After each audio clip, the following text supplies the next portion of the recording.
Okay, so the last submission was Ollie Stair.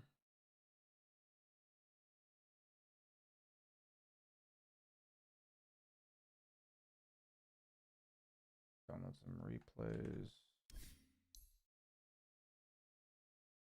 We'll start in just a sec.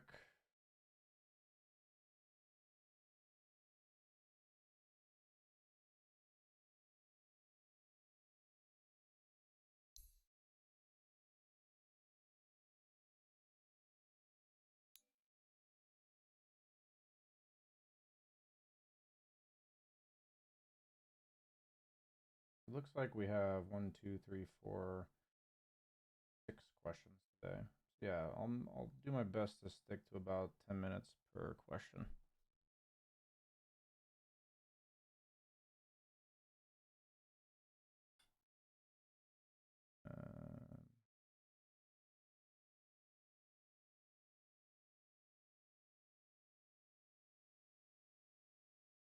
Okay. Start recording.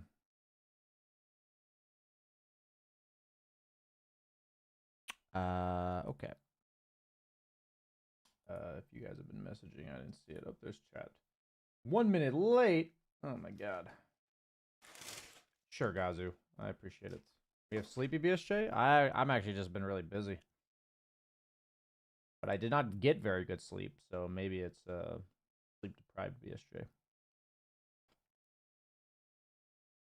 By DC due to network. Yeah, I mean I'll do you when you're here. That's what she said. Okay, is Big Blue here? He is not, so we'll go to the next person. We'll go to Yatsen first, actually. I mean, you're good to go. I'll invite you up.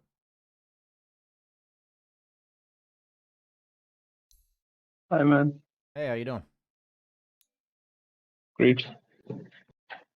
Let's look. So you're looking at the laning stage. How could I have made it easier for Jug? What were my options? Because Jug couldn't lane, and I was feeling like I was unable to help him.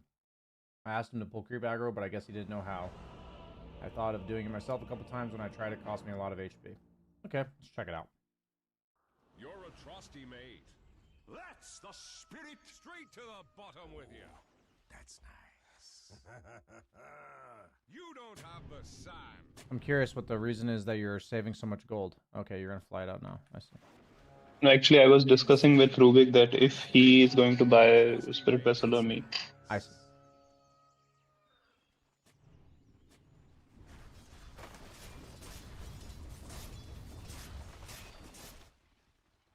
So the first question we have to ask ourselves in every single lane is how do we get the range creep? So this especially matters when you're a support that has one skill that secures range creeps and one skill that does not. So if you're thinking about it being a melee carry, you're never really going to walk up into 2 ranged guys. Like, it's just really difficult for melee carries. This is kind of just a rule of thumb. So you needed to level Acorn Shot here and get them range creep. Okay. That's one step.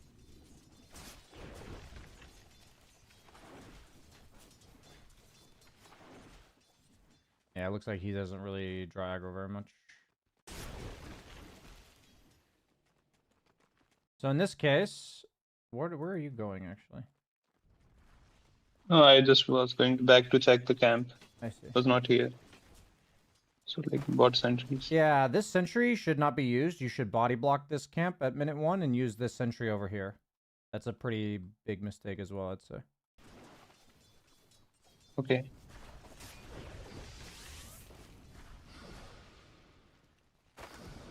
Yeah, because if you find yourself unable to deward at 2 minutes and the lane's up here, you're kind of just fucked, to be honest. Okay. There's not too much that can be done. So the way we avoid this is by body blocking this camp at 1 minute, centering here, and then getting this pull camp at 2:15. You would actually not mind leaving this open potentially, because if they keep the lane back here, you actually want this open. So it depends on where the lane is. If it's like sitting right here, then you would maybe block it at 2 minutes with a sentry. But actually with the lane this far up, you want this camp here. So having no options to pull means that you're just kind of fucked. So by using this sentry here to block instead of by opening this one, you have 0 pull camps instead of 2. That is by far the only thing you can do in this lane. Other than the So Q. don't just always block the. No. Yeah, this camp's only a problem if they can pull it, and they can only pull it if the lane's up here. Oh. I know I've told you guys that the whole idea is the enemy uses this camp and you use this camp. That is a good rule of thumb. So it's good that you're blocking it. So I'm going to make sure I don't go back on my own words too much here. Obviously, Dota's way more complicated than, I can give you in terms of guidelines. But this camp serves as a function to whichever team it's behind. Meaning, if the lane's here, that means the Dire, it's behind them. If the lane's here, then it's behind you. You see that? Yeah. So that's Yeah. actually the function of this camp. So it helps the team that can guard it and then pull it and then have the opponent have to walk into it. That's how the hard camp works. The small camp is purely good for the safe lane. Like purely. In like 98% of scenarios. So this one's much more black and white. Do you have any questions about that? Okay. No. Okay. Actually, I tend to forget blocking the camp by like body blocking the camp, so like that's why I just put a sentry. I guess I need to learn that as well. Yeah, body blocking is a very nice thing. It's especially good if they like can't really go on you with 2 heroes, like they're just 2 ranged guys kind of thing. So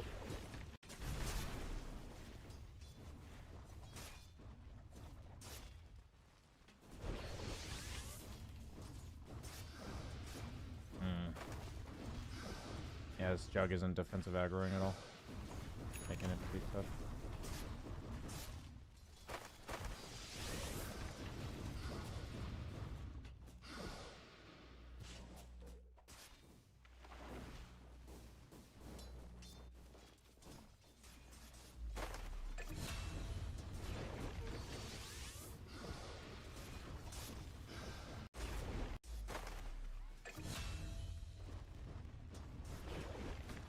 I guess I don't know how to say this other than bluntly. These bushwhacks on Huskar don't do anything. So it's better to just not use them. Okay. Huskar as a hero doesn't like care unless you're kill Yeah, threatening. Yeah. Yeah, so in this spot, like if you're finding yourself bushwhacking him for a defensive purpose, then you should position differently so that you don't get caught like this. If you're doing it for another reason, then it's meaning like you're trying to be aggressive. I think you're doing it defensively, right? Yeah, of course. Like we can't really kill him now. So like in this case, what the defensive play would be to be over here and like click these creeps so they'll come after you. Like to drag the creeps back. Okay. You see how that would be the most defensive play?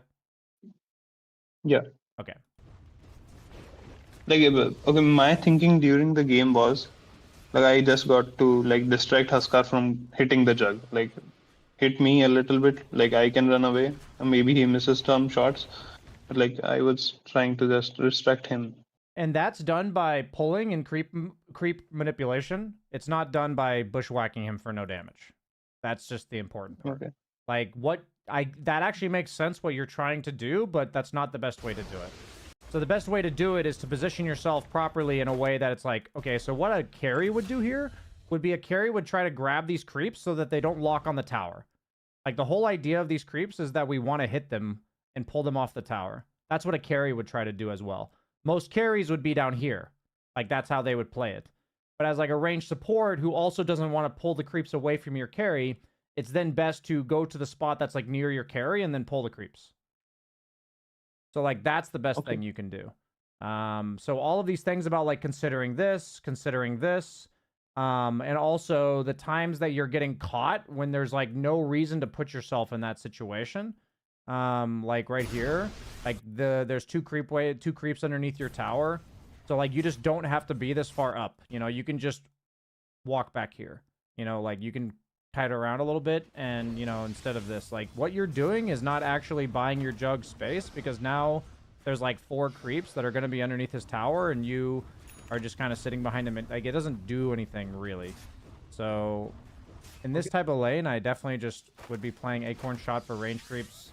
I would be abusing Pole Camp as much as possible. I would be, trying to draw some defensive aggro for him if I can, but you may not even be able to do that. I mean, this is a really hard lane. Huskar is like a super hard offlaner to play against, so it's like, it's not a surprise that this lane was so hard for you guys. You had to play this a lot better than the other guy had to play it in order to win this lane. Like, on paper, you guys lose this lane. So, the only thing you could have done in this lane is, like, minimize the damage. I don't think there's anything you could have done to win this lane. I think it's only minimizing damage. Yeah, like it was like only like if Jug could get more farm. Yeah. Yeah, for sure. Yeah, so I think, like, in this case, I would have pulled for him at 540. I would have walked up here and then pulled for him. Just keep pulling. That's why they're there. We don't want to talk. We don't want to interact with these guys. Like, notice how Jug's actually going and pulling for himself, or just farming jungle at this point. Actually, like I was scared that they would just kill him, but he was smart in the way, like he was not dying. I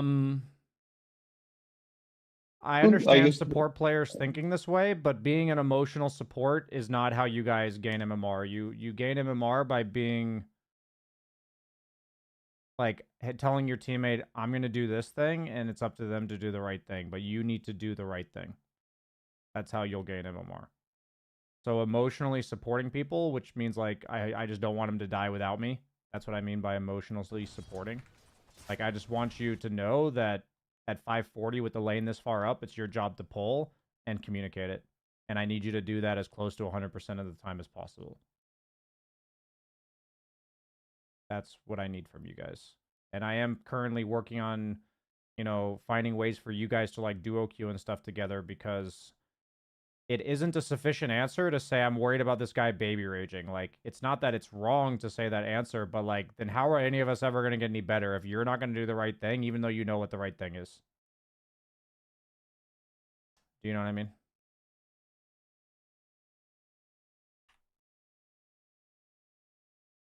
Oh, I booted him. I see. Or he left or something. sorry, sir. Like I don't know, something wrong with my Discord. I couldn't hear you Can you hear me now? after the.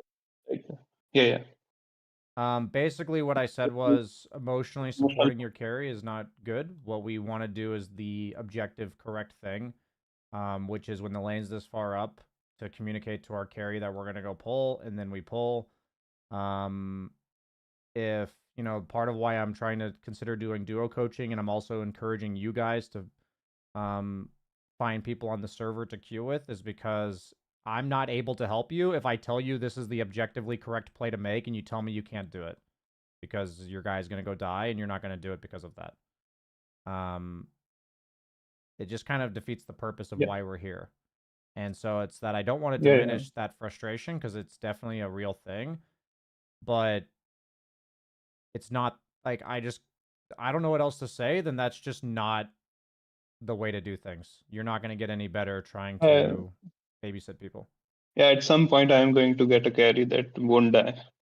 Yeah, and it's your job to do your best to communicate to him and do the right thing. And there's going to be times where you're actually supposed to lane with him here, and we'll talk about it. But the majority of the time, like, all I can tell you guys, I think up until about 4K, is, like, the rule. Like, what is often correct.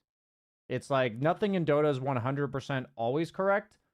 It can get up to, like, 98%, but, like, when the lane's this far up, if you have a melee survivable guy, you pull. If you have, like, a drow, you might need to lane with him. But even then, you probably still pull. He just needs to be more careful. But yeah. Yeah. So yeah, any other questions from you? I think you did about it all you could in this lane, other than abusing the pull camps more and pulling the aggro down here. Okay, so pull more and try to play behind the carry when you Yeah, I don't mean need to like play aggressive. the Yeah. biggest part about this is that you guys have absolutely no kill potential, and you're a kill potential support player, like, or a hero. Like, your hero thrives on kill potential, so that means your hero's useless. Yeah. Like, that's just how it is. That happens sometimes.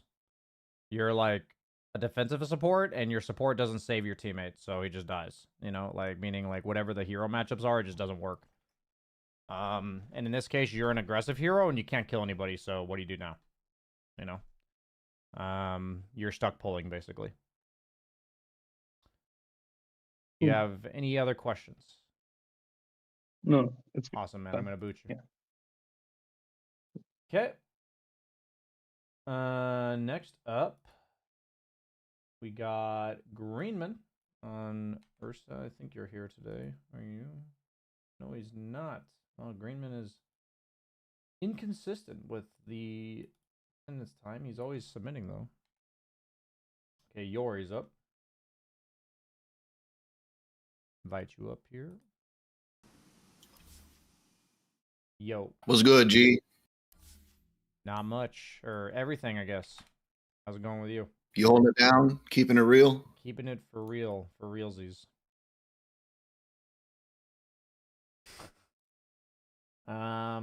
Position 4 This is a game I Sky. played with two What? dojo people. Two dojo Nice. people in this game with. So you're looking at the early to mid game. Can you tell me if we are controlling the map as best we can? I think we got outplayed in big in team fights, and that's hard to fix. So what exact window are you wanting me to look at? Like 15 minutes, 10 minutes? Can you fast forward through the lane phase and see if there's any obvious mistakes? And then, Sure. like after 5 minutes to 15, I guess you'd consider that the post lane phase. Okay, sure. And check that out because we had control. I just want to make sure that I was moving in the right spots and if I should have offered any direction to the team. Sure. In this game, you don't really have the best This stuns. lane was kind of easy. I think you're not going to see much in this lane. So, Sure. But you tell me. Yeah. I mean, your only setup stun is Ogre, which is not ideal. It's like not the best for your hero. I would probably strongly consider Atos since you have no stuns on your team and they have Centaur.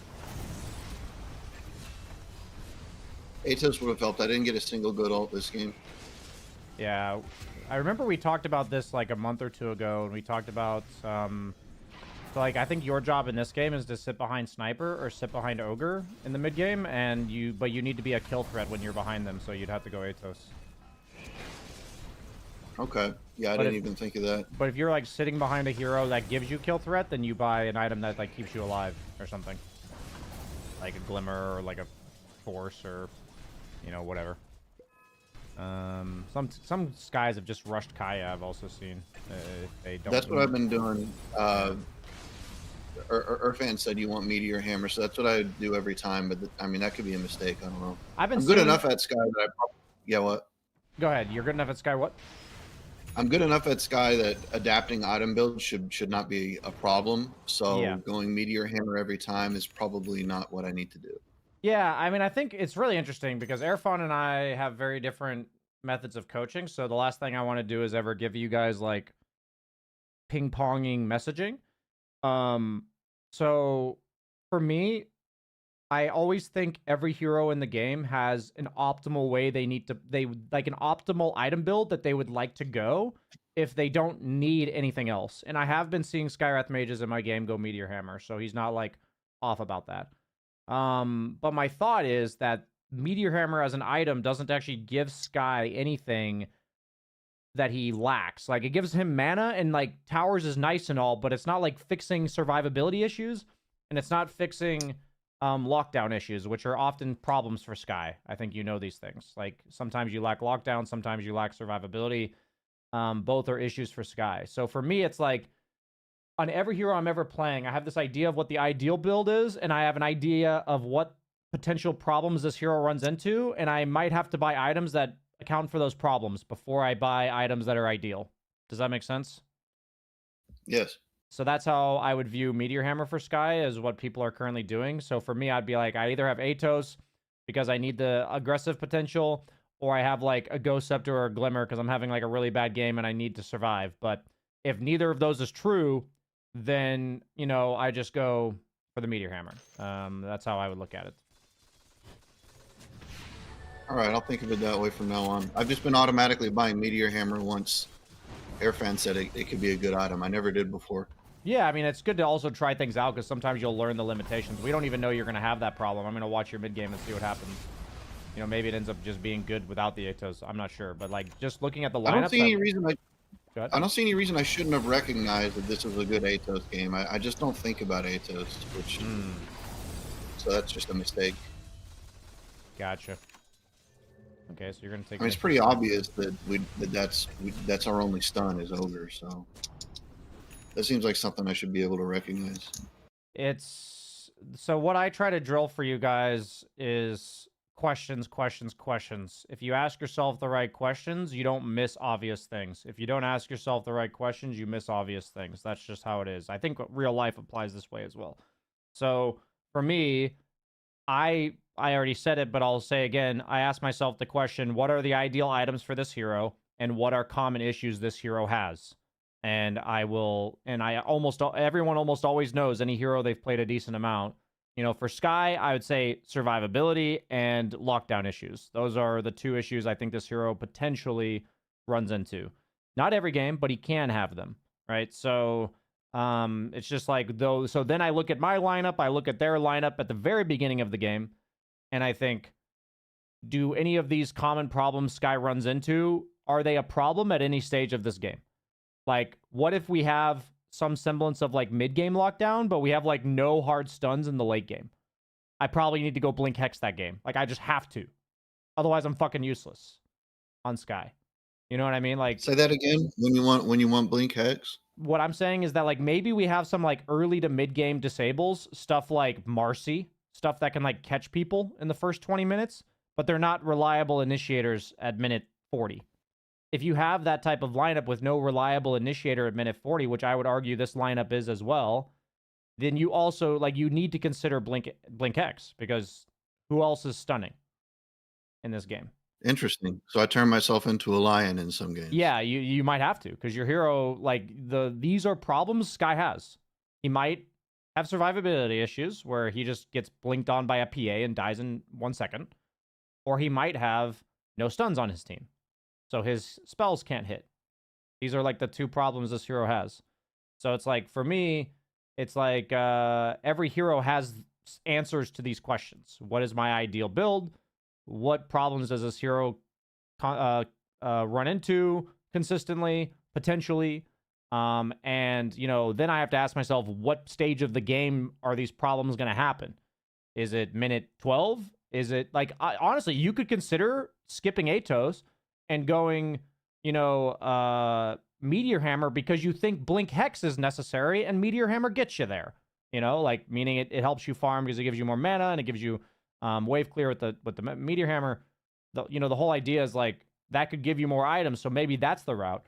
But like in this specific game, I think no Atos is really bad, because even if you buy a Hex later on, the guy that you Hex just gets Centaur stampeded and he just runs away. So that kind of sucks, because you can haste somebody who's hexed. So specifically against Centaur kind of sucks. So these are all just thoughts. But I think if you were to write these questions down and ask yourself at the beginning of every game of Skye, you would never miss this. Well, you got to make these classes available sooner than fucking 2 weeks later, and I'll be able to look at it. I don't appreciate you making that comment, because I did address that last week and I made sure that it's taken care of. So I think that's just an unnecessary lash out that I don't appreciate. I'm just joking, Jay. Sorry, man. My bad. Didn't sound like a joke, so I apologize. I promised I was joking, but I'm sorry. I didn't mean I got you. We're all good, dude. We're all good. They will be coming out Wednesday morning, though. So hopefully that helps with that problem. Okay. Right now you're smoking around. Okay, so... Okay, nice. So you guys are... PL was able to farm most of this game, so I thought that we would win just based on how much PL was farming. Okay. And we're still in control of this game, but we have like bad team fights. I think we just get outplayed. Okay, so everybody who's in the class right now, what issue does BSJ see right now?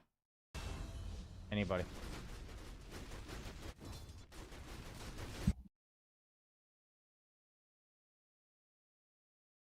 How many times do I gotta tell you guys, stop 4-manning tier 2s with lanes like this? Just stop. Somebody's got a TP. If it ain't them, it's you.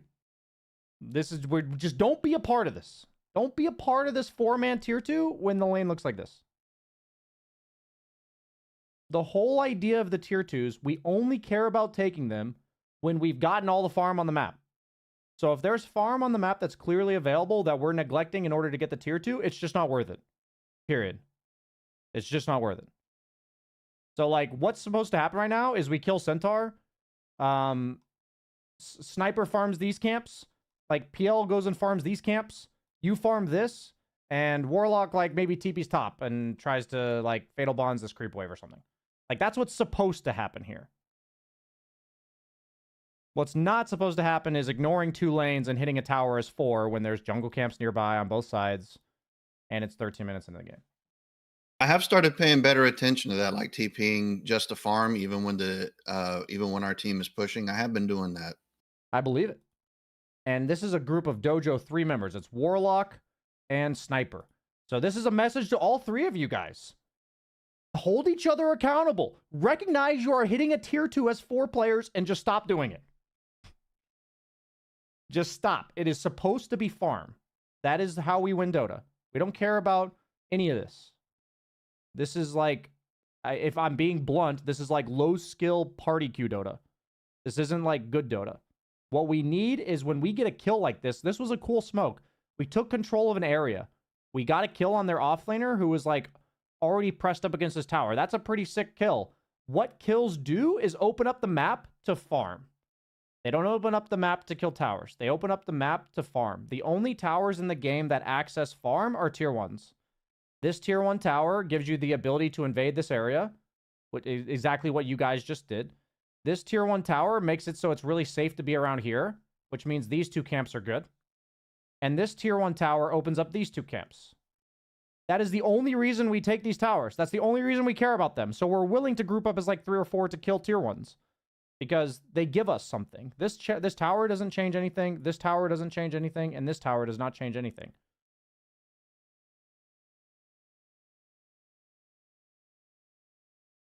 So the message I'm really trying to drive home, because you came in with the question of like, how do we control the mid game better? If I can see you guys in a replay, just never 4-manning, because this has happened in like 4 different replays now. If we can just never see a 4-man tier 2 tower before like 25 minutes, that would just be fantastic. Like, I want to see the priority of how much of the map are we farming. We get a kill. Okay, how much map can we farm? That's like the communication. So when you're making calls, when anybody in your group is making calls and you get a kill, it's like, okay, what farm do we get now? Like, that applies until like minute 20 at least. Go ahead. So is there ever such a thing, like at this kind of timing, like 13 minutes or whatever, is there ever such a thing as just like a completely free tier 2 tower? Like, I understand you're saying there's no benefit to this, so the risk is not worth it. Yeah. Because we're already not taking the farm. We don't need more farm. So whatever 500 gold we get from the tower is not making up for the farm that we're missing. Okay, but is there ever, and tell me if this is like 99% of the time not true, like let's say 3 of the enemy team were dead and 4 of us are here, do we take the tower, or even if it's completely free, do we still go and farm? The core issue, to answer your question, is that you have 4 heroes hitting this tower. If you have like a DK or a troll and the 3 of you go split up and farm while the DK or the troll kills the tower, go ahead. Like, think about it, because if Sniper goes and farms this, say your PL is a troll. Sniper farms here. The supports farm, like one of you farms here, and the other one TPs here. And the troll solo kills the tower. Then that's fine. Because you're farming and you're trading, like, maybe somebody TPing here to defend to kill a tier 2. The problem is that you guys are not farming the camps nearby on both sides and this wave. So it can be a quote-unquote free tower if you can farm the camps next to it while somebody kills the tower. Does that make sense? Yeah, that makes sense. So that's the idea. As long as we understand the fundamentally incorrect part about this, which is spending the time of 4 heroes killing a tower. That is the fundamentally incorrect part about this. So if we can get the farm and get the tower, that is like the niche exception. Like we, you know, an example in my game yesterday, I played Gyro and we lost our tier 2 tower to Morphling by himself at like minute 15. And I don't even have to show you the game. We lost it to a Morphling because he has Vlad's and he hits the tower down in like 7 seconds or something. And he just killed it by himself. We had like no instant lockdown for Morphling, so he wasn't afraid of anything, and he killed our tier 2 tower by himself. That's like a good thing for him to do. You know, like if you know you can take a quote unquote free tier 2 tower, that's great. That means like 1 hero max, usually 1 hero max, maybe 2 with another hero farming behind them. That's like the max, I think. Does that answer But it's your actually question? not free in this instance because there's farm that we're losing. Exactly. So it's not free. The cost is the farm you're missing. Yes. All right, I get that. Cool. I'll be paying attention to that. Because the smoke play I really was cool. joking earlier. I'm sorry. No, man, we're good now. I appreciate you saying sorry again. We're good. Okay. We're good. I took it personally and I didn't have to.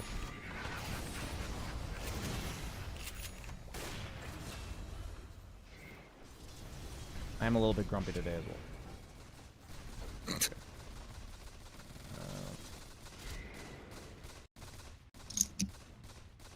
Yeah, so same fundamental issue here.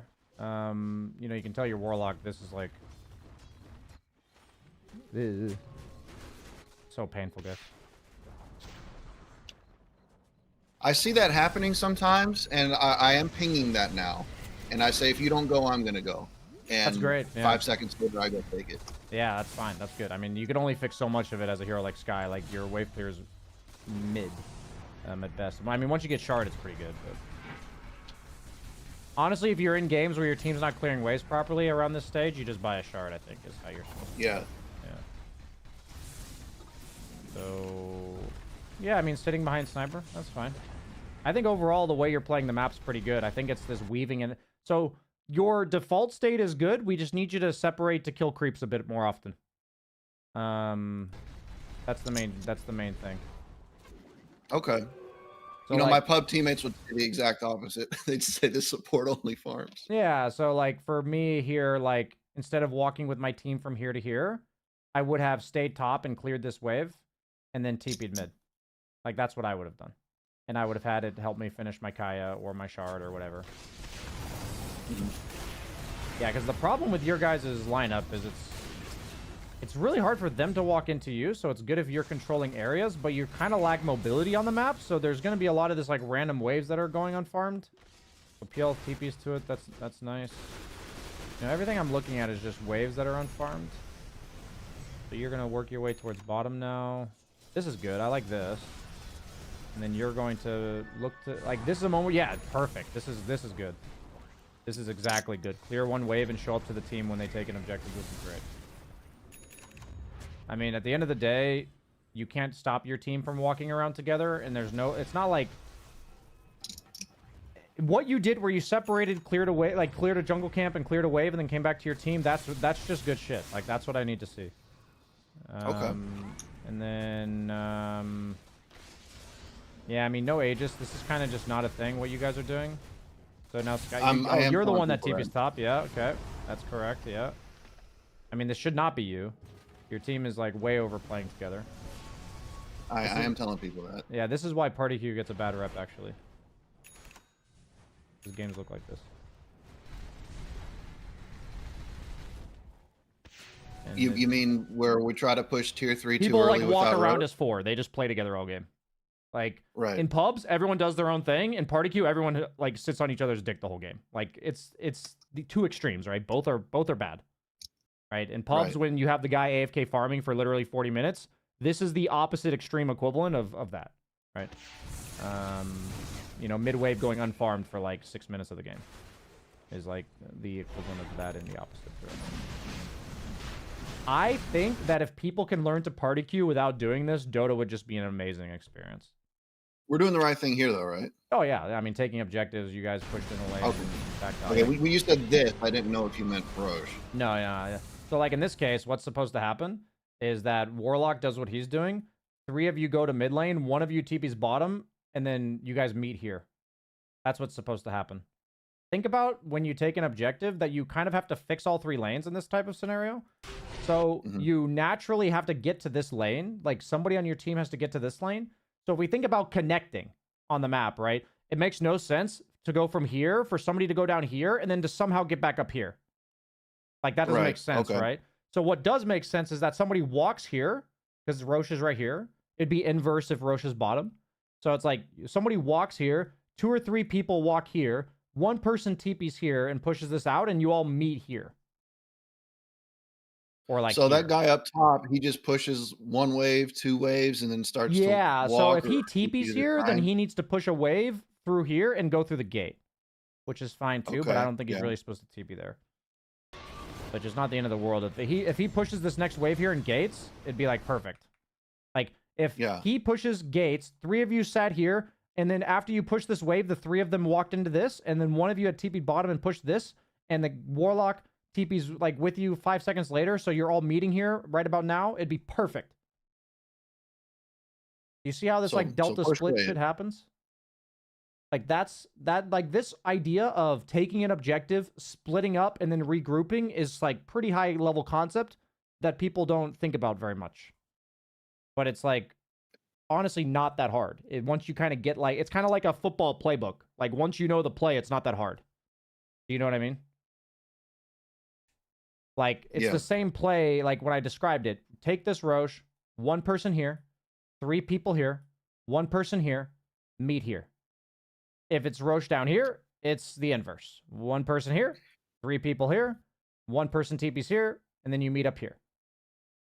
Raimi is the sniper in this game. He's in chat. He's wanting to push tier 3 because they have a disconnected Veno. I know that that's wrong, but I wonder if you want to explain that.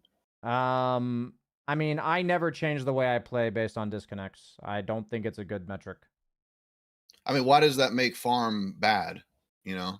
What I'm saying is it doesn't actually change anything. It just might make going high ground statistically better.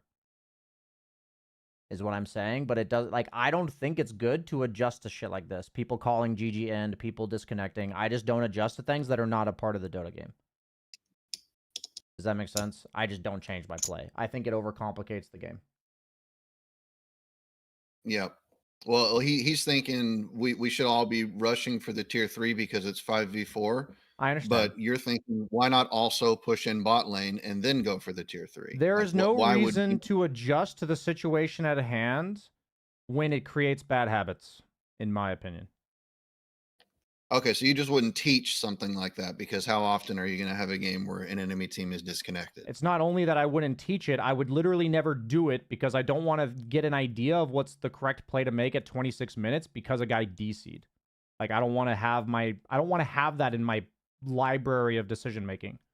You understand what I mean? Hear that because that's pretty statistically anomalous. It's statistically anomalous, and it just muddies the water of decision making, in my opinion. Like when the opponent says GG end, what I say is close off the map properly and then walk down a lane once you've closed down the map properly. But that's how you play the game anyways. You know what I mean? Like I do that every time. Like what should happen here is you guys finish Roche, 1 guy here, 3 people here, 1 guy here, meet here, and if all 3 lanes are pushed in, sure, go high ground. Has nothing to do with any of this.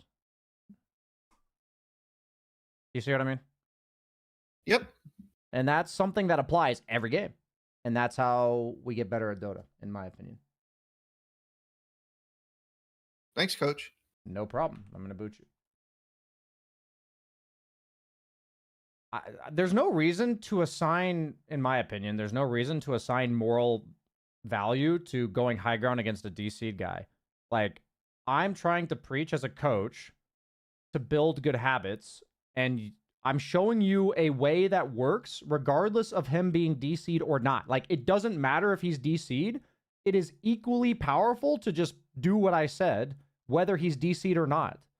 So why give yourself a decision? Why no 2 iterations when you can just do 1? You know what I'm saying? I might have been talking not into my mic properly, so if that was the case, I apologize. My mic is very sensitive to direction, so. The idea is that we're trying to min-max how complicated Dota is, you know, guys? And I do apologize for being a bit grumpy today. I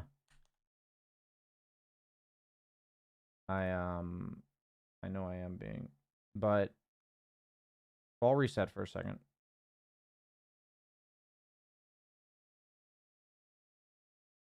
What I'm trying to instill is good habits. I don't think adjusting to situations that don't need to be adjusted to is a good habit. If you do what I said here, where it's like 3 people here, 1 person here, 1 person here, meet here, if we do that, you will win statistically so many games if that is executed properly. The only question then comes down to how do you execute it? Which heroes go where? How do you connect to each other? Because you don't want to get picked off along the way. Like, these are statistically good plays to make. It then comes down to how do you make the play?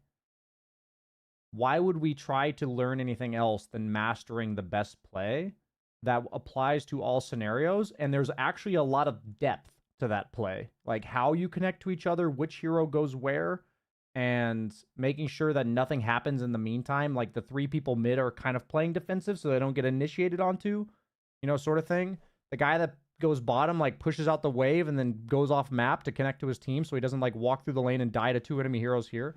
You know, like, these things are high-level decisions that can be taught at any level. Saying, this guy went DC, let's go high ground, like, that doesn't help you guys. It doesn't make you better at the game. Is what I'm trying to say. So, are you trying to win the individual game, or are you trying to be better at the game? If you're prioritizing the individual game, I guarantee you, I want you to look at it as, like, a jar that you only have so many marbles you can take out of it. However many marbles you're putting into winning this individual game, you are not using for winning or becoming better over time. I don't think these things can ever be done. You can never prioritize the current game while also benefiting you in the long run. You just can't. And you can choose to prioritize the current game you're in when you're in a fucking tournament for your life, or that you're in TI or some shit. You can prioritize the individual game you're in. There must be a point where you consider the lead big enough to just roll over these fools. For me, that's just not a good way to think about it. If there's one method that gives me a win 96% of the time, and one method of rolling over these fools that has a 7% chance to go wrong, I'm not going to take that chance. That's just like Dota in a nutshell. Because that's a slippery slope if you do that one time.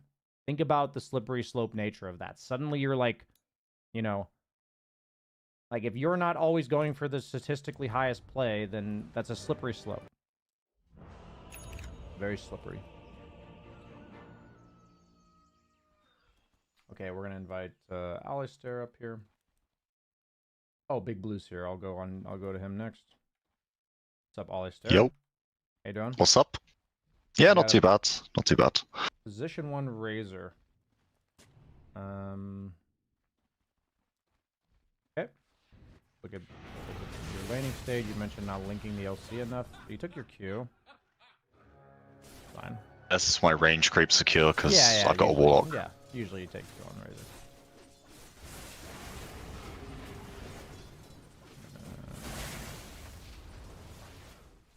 I feel like that was a weird Q. Like, just to harass?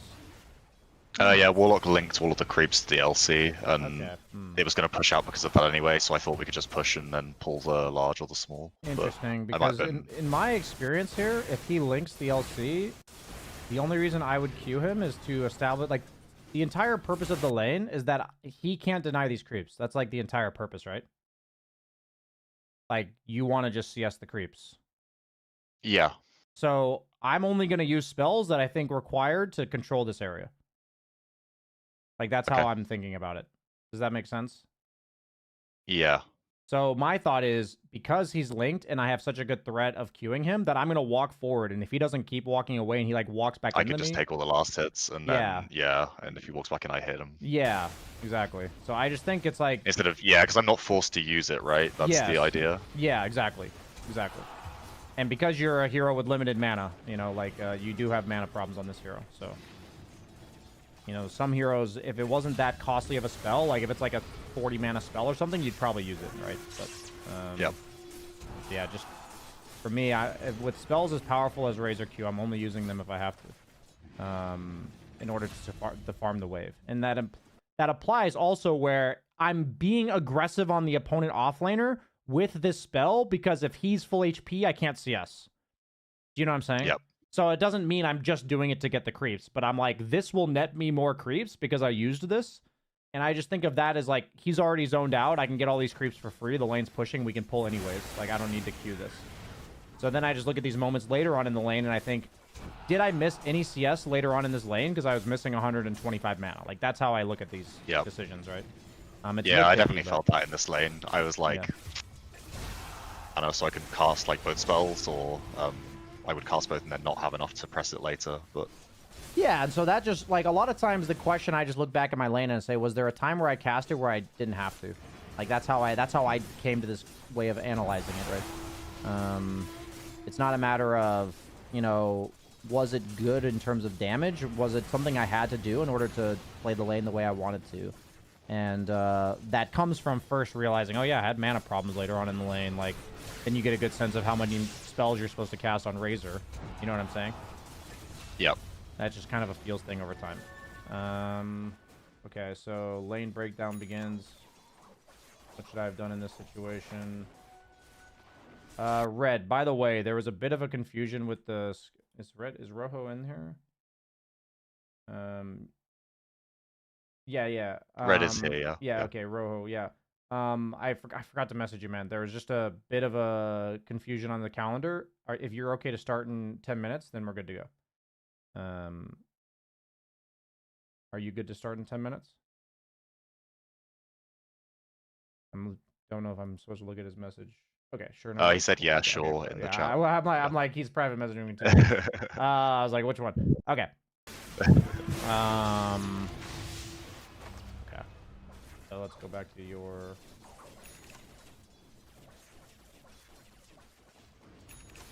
8 minutes. You're saying, what should I have done here?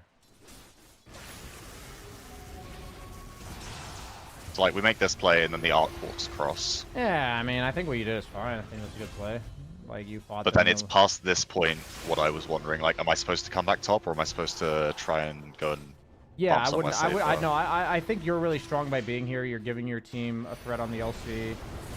Yeah, I think, like, yeah, this is just, you're a strong laner. You don't mind fighting on Razor. He's actually a really strong fighting carry at this stage of the game. So yeah, I think this is good. Okay, cool. It's just because I've only played like 30 games on Razor or something, and it's been a while since I've played it, so I wasn't sure if I was supposed to do this. Yeah, against LC as Razor, I would definitely, unless he was crushing me in lane for some reason, I would be happy to fight. This one might be a bit... actually, no, yeah, this is fine. You're just queuing and leaving. Yeah, okay. Yeah, I think overall this is fine. You have a timestamp of 14 minutes. Okay, we're gonna end at your 20-minute death as well. So we're gonna look at this 14-minute thing, Yep. and then we're gonna look at that. Okay, so you end up dying. But yeah, the thing about Razor is him and Gyro are similar in this way, where you offer a lot when you get gone on like that. You like offer a lot of... Yeah, like I didn't feel too bad about that death Yeah, because yeah. we got the kills for it. Yeah. Sure. Yeah, I don't think as Razor I would ever chase this Slark. Should I just be top in this situation again? Like just continue to stay there? No, I think your TP... Let's see your exact TP. So you... Yeah, with your ult available, I would have TP'd Ancients, I think. I would have TP'd here. Okay, Without yeah. ult, I would not TP there, but with ult, I would. Your ults are very good for clearing Ancients, so I think then I would have cleared these camps and I would have gone Ancients afterwards, but it would have been better if you started by TPing here and then going here. That would have been Okay. better. And then we're going to look at 20 minutes. And that is correct because you have like a farming item. Avoidable death at 2020. Okay, so I need to see this TP beforehand. I need to see how this TP happened. I'm fighting mid, you're pushing top. I don't really love the casual morbid. I can see why you maybe bought it, but I think it's kind of hurting you really bad to do that. Yeah. Why did you TP here in the first place? Yeah, this is just a really bad TP, actually. This TP is just really bad. You have a guy that's walking out to the lane to farm it. You have a lane that you could walk to by farming this way. I was just scared to go top because we had literally no vision there. But yeah, I just... Then if anything, you'd walk to your triangle. Like, TPing in front of your Okay. teammate when you have no mana. You're TPing somewhere with no mana, so now you're just out of the game. Yep. Which feels really bad if something happens. So I just... Yeah, I wouldn't TP with no mana here in front of a teammate. I think those two factors alone... It's really tough, but when you don't have information, you need to be more patient with TPs, not less patient. Okay, yeah. I think that's the major takeaway. Any final questions about that? No, that's good. I'll try and use that instead. Yeah, I wasn't sure about the TP, and then I wasn't sure if I should twin gate instead of turning up to the fight, but I think that fixes that, because I can just not... Yeah, not do usually that. when people ask me about a fight, I almost always look at the farming for a minute and a half before the fight, which I'll almost always identify a problem. What a lot of people don't realize, because it's hard to it's actually like a pretty tough thing to recognize, is that when you have an awkward fight that you're not sure what to do, there's almost certainly something you did a minute or two ago that made this a weird decision. Yeah. Almost always. So I always try to look for that. And that in my opinion, that was the weird decision for you, was the TB bottom there. Yeah, so the rule is that basically to hold my TP a lot more if we have less vision. Yeah, and less try and information, dodge less with, like, vision, be twin gates less and stuff committal with instead. your decision making. Yes. Yep. The only way you're quote unquote committal with your decision making is if you think you're also wanting to fight, so you TP to your team. You know, like for a smoke gank. You know what I mean? Like you guys are gonna go do something. That's a little bit different. Got it. Cool, man. I'm gonna boot you. We got Big Blue inviting you up.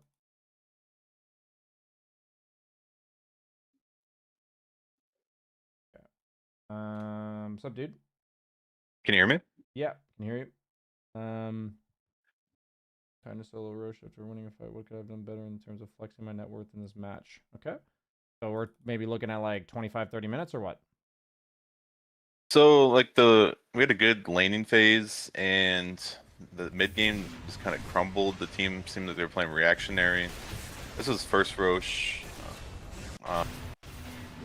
Just took the tower here. Nothing special. It's just I knew I was a top net worth hero, and the team. I don't know what it is. Like I had 5 games in a row where there's an off lane juggernaut. Like I've never seen that before, and they build carry, and it's not good. So like, I'm curious why you casually shrug off losing Aegis here. Like for me, you just said like taking a tower, no big deal. Like for me, this is like a huge deal. 3 minutes left on the Aegis, and you're against a hero like Axe and Shaman. Like they have like really good burst, and you just die to the tower. yeah, I felt like at this point we were just gonna get this tower, and that's gonna be the end of the Aegis anyway. Like I could have had it for farming. This is like the first time we actually grouped up in the game. It was pretty interesting up to this point. But I see. I can rewind, but I'll tell you that as Sven with Aegis in a game like this, I'd be playing off map, hitting neutral creeps, barely ever showing in lane, never dying like that to a tower. Never. That would be how I would play this game. You're like a huge off-map threat. This applies to Sven, this applies to Ursa, this applies to...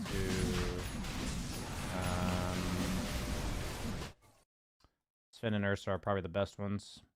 Maybe DK.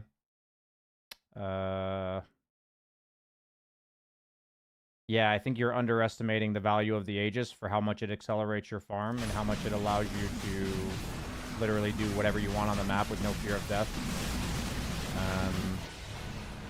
And you're kind of just throwing it away. So, like, for me, you have Aegis here, and my thought is that somebody pushes bottom, I go push mid. So, like, I see a fight that happens here, and I'm like, okay, it's over now. I go push this. Somebody goes push bottom. I'm probably going to push this, TP top, push this out, and tell my team to, like, meet me here. That's what I'm doing here. Okay. So, once again, I think this applies, honestly, all the way up till 6K, maybe even higher, guys. Like, if you want to know what I think about your decision making, I want to compare the logistics of the game. Your lead, your heroes, meaning like they have like an anti-mage, so he's not going to be very impactful at this stage of the game. I'm looking at your heroes, your lead, you having Aegis, and then I compare it to the lanes. And I see lanes over here, lanes over here, lanes over here. Nobody on your team is farming lanes. The team that's controlling the game is farming more lanes. So that's how I want you guys to gauge your control of the game. Does that make sense, what I'm going for here? Yeah, so yeah, we didn't fix the waves, and we kind of had people low mana. Maybe Oracle got his mana back, but I think I was a little too dependent on him at this point. Yeah, it's one of those things where I want you to see what happens to your lead during all of this. Like, what this first Aegis is supposed to do is accelerate your lead.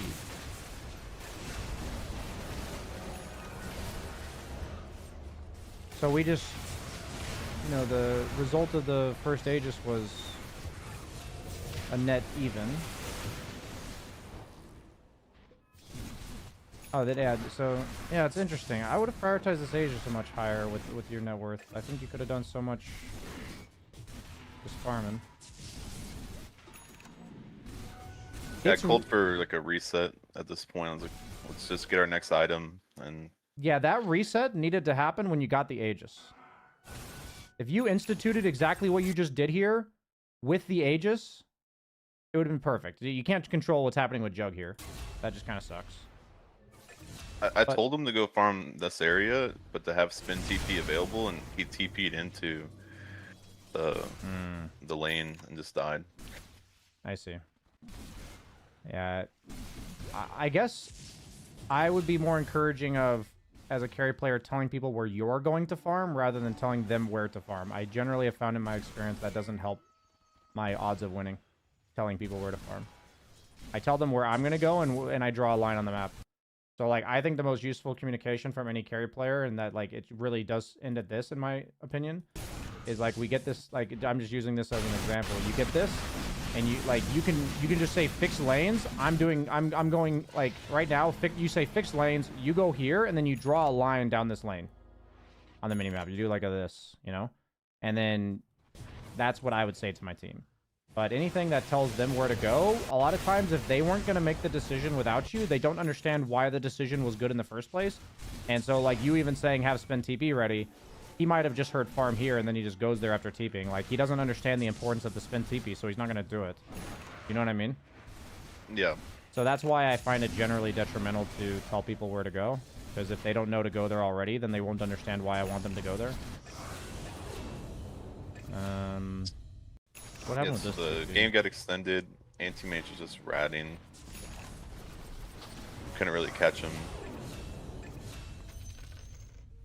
Probably could have different items, like maybe built a sheep stick or something to be able to kill anti-mage. I need you to understand something. And this is going to be the final thought for the class. Gazu, I do apologize about your hero pool.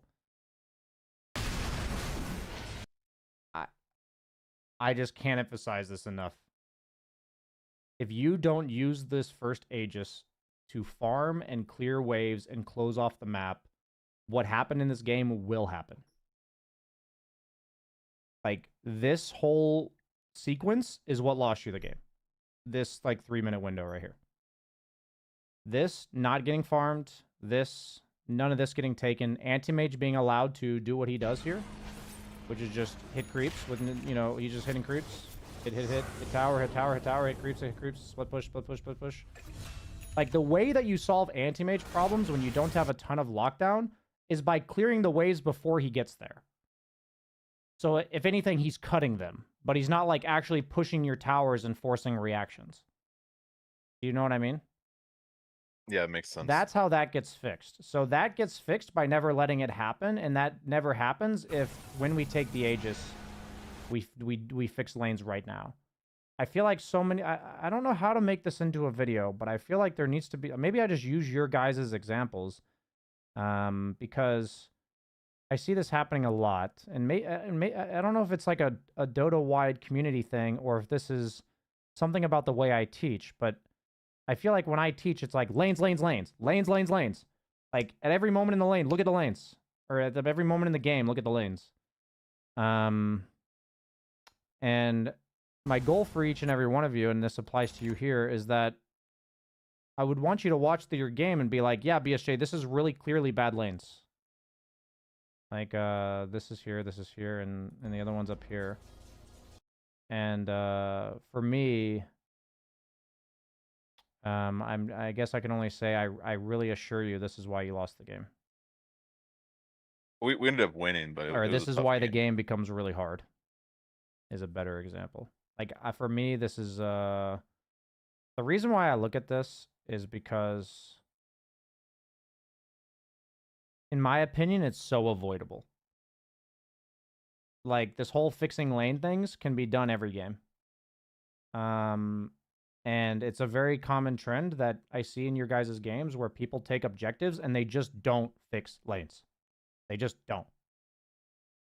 We literally saw it in Yori's game. We're seeing it in your game. I see it in so many games that I'm coaching. So that's where I would like... I would really like to see a focus for you, where you were to like come back in like a week with a replay and you say... Like, we controlled this mid game. I want to know what you think about my lane control, like in the game, and see how you decide which lanes to farm, because it's a hard decision. It's hard to know which lane you're supposed to go to, because it puts you at risk of feeding on the map and stuff like this. It does put that risk of happening, and the reason why the Aegis then becomes so powerful is that risk of feeding on the map is so low. And that's why sometimes, like, this whole pushing limits thing is how you get better at farming. And that's also why chat, like, lulls at pro players when they'll die with Aegis twice. Because they think they're fine, and the other team has, like, advanced knowledge of the situation that knows they're not. They have, like, a ward that sees his 3 teammates or whatever, and they're able to kill the guy twice. Like, it's pretty hard pushing the line on this kind of stuff, but it's how you get better. And the line is, how do we clear waves effectively? That is the game. We're not running at heroes. We're not, like, doing any of this stuff. It's like, how do we clear these waves while not dying? That's, like... And then, in the meantime, once we've pushed the waves, we can go kill people. Like, that's how it works. That's, like, the order of operations. Do you have any questions about clarifying on that? No, I understand all the points. I think my mindset was, like, the skirmish we had before Roche was the first time we did anything as a team. And at this point, I'm, like, thinking we're behind. I knew I was ahead, but I didn't know about how much. Obviously, it wasn't that much, but it felt like we needed to do something right after that, and I should have looked at everybody's manas and ability times and fixed the waves. Yeah, that goes without saying. It's really interesting. I'm gonna wrap up on this final point. I see everything you're I see everything you're saying. All of those things. All you need to do is look at the waves. Like, all you guys are just overcomplicating it. Just look at the waves and fix them. Like, to do something means to fix lanes and then go do something. There's no such thing as, like, doing something without the lanes. That's what I'm, like, trying to tell you guys. Don't push tier 2 towers as 4 and miss farm at 13 minutes. Don't not fix lanes after you get an Aegis. Don't try to go kill heroes and not fix lanes. That decision can maybe come, like, 40 minutes into the game, where respawn timers are so long where you guys kill 3 heroes here, and even though all of your lanes are back here, during their death, you can TP somebody here and march into their base and kill it. Like, but at this stage of the game, if you don't push lanes, the respawn timers are too low and your damage numbers are too low for you to actually kill anything in the meantime. Now that I'm realizing it, that's how it's decided. Like, the arbitrary respawn to your damage amount is where you care about the lanes being. So, like, we can't have the lanes back here and say we're trying to do something. Do you see what I mean? Yeah. Like, trying to do something means pushing the lanes and coordinating how we do that. Okay, we need 3 people to push mid, 1 person to push top, and we combine at their triangle. You know, like, that's like, you coordinate the thing to be done, which is lanes. And it does require coordination. It does require communication. Like, it can't just be like, yeah, you go there, it's that easy. It's not that easy. It's actually very hard. But the discussion should be, how do we do that rather than anything else in the game? Do you know what I mean? Yeah, because you can decide the tempo, have map control, Yes. get vision in different spots, and more access to creeps, more access to gold experience. It's Exactly. beneficial all the way around. Yep. Turn your instinct of what you just said of we have this, we need to do something into lanes, and I think it'll have pretty powerful influence on your game. Does that make sense? Yeah, it does. I'll man. definitely make it more of a topic of thought Awesome. when I'm making decisions. Awesome, man.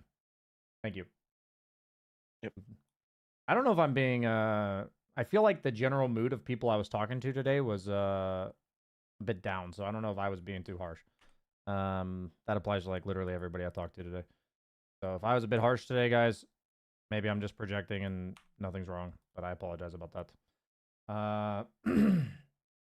Thank you for the thank you for joining for the class today, guys. And I appreciate everyone who submitted. I threw you off center, my bad. Yeah, fuck you. Definitely his bad. Okay. But yeah, so for today I'm gonna wrap up the class now. I do have a coaching session with Red. A bit delayed. I'll see you guys later. The class, that is. Thanks for joining me, guys.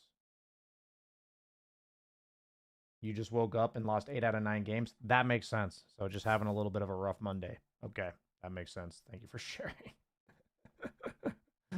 Hope it gets better, my dude. There's a little heart. Okay, maybe it's just Monday. Yeah.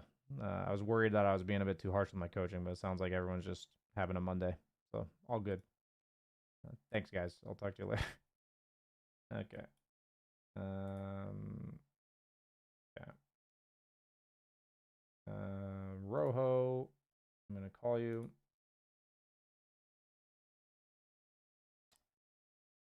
Hello. Hello.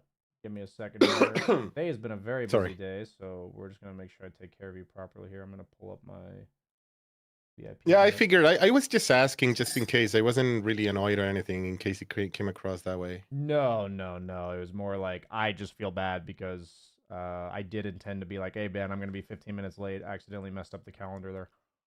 No worries. And then I didn't send you that, so. Okay. So you're let me pull up your doc, actually. I don't know why I'm trying to. Yeah, I also wrote on the replay vault, the replay that I want to review. I gave a brief description. I know you want people to have like specific questions, but since this is the first one, I kind of have like overview questions more Yeah. than something very specific. Yeah, so there was a bit of miscommunication between me and you guys. It applies to Void as well, and I'm gonna I have a meeting with somebody scheduled to shore it up.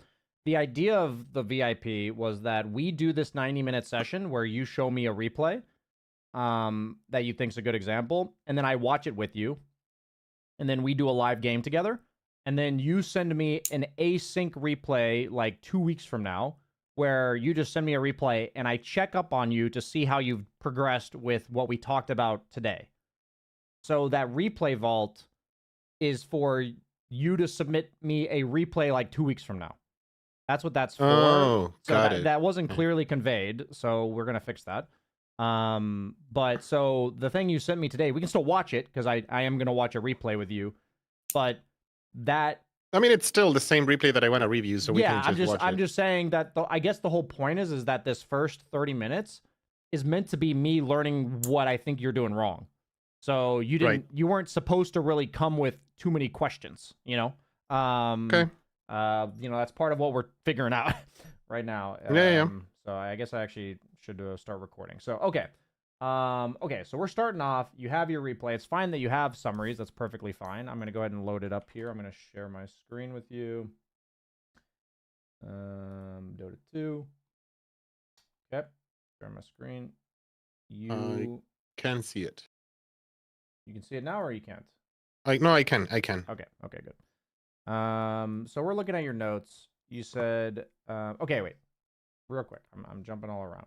Looking at your file that you sent as your application, you're a position for 2200 MMR. You play about 20 to 30 hours a week, so pretty good amount. And you're trying to work on being more disciplined in your habits and awareness during games, understanding how to adjust to difficult situations, getting better at understanding the fundamentals of your role. Yeah, so you're looking for an overview of things you might be missing. That seems like what you're looking for. Yeah.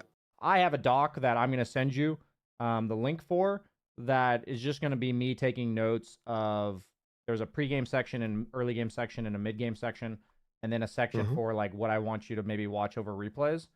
But the goal today, because you are playing a live game, right, is that just so you know what you signed up for, you're aware that's happening? Yep. Okay.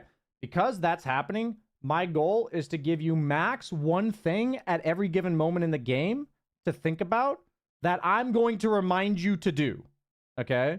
So it's like, and if it was Big Blue that we just reviewed, I'd be like, you don't prioritize lanes enough in the mid game. I'm going to tell you which lanes to go to, and we'll talk about it after.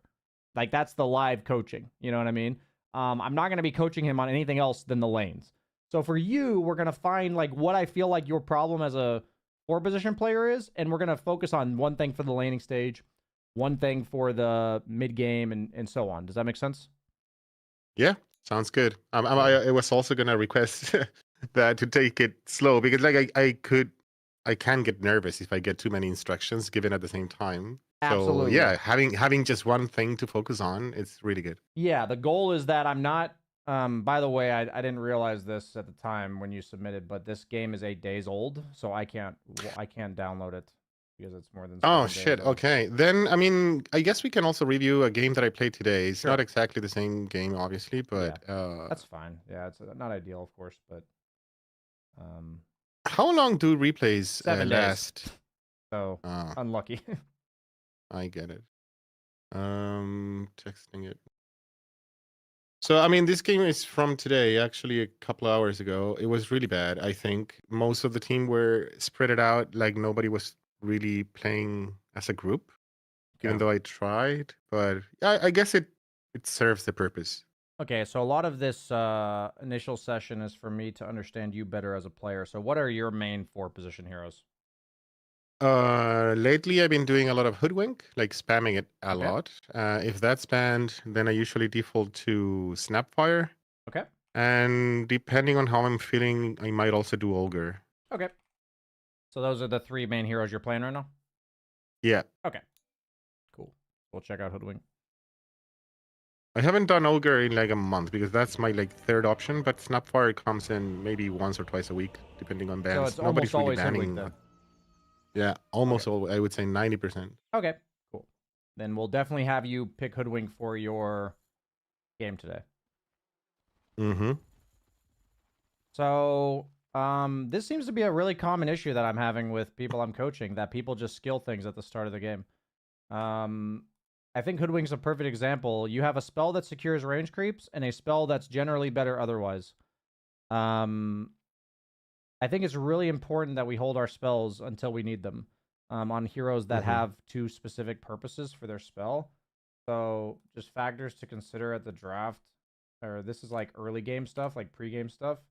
Like holding skill points until using them. I think it's really important to develop the skill to use Control W or whatever your hotkey for Bushwhack is in order to level I'm already it. using that. Perfect. Because the only reason I say that is because that will allow you to level it in the middle of a level 1 engagement. Because you'll be like, oh shit, we're fighting, Control W, you know? I am very used to that already. Yeah. So if you're already used to that, that's great. Now don't level the spell. Yeah.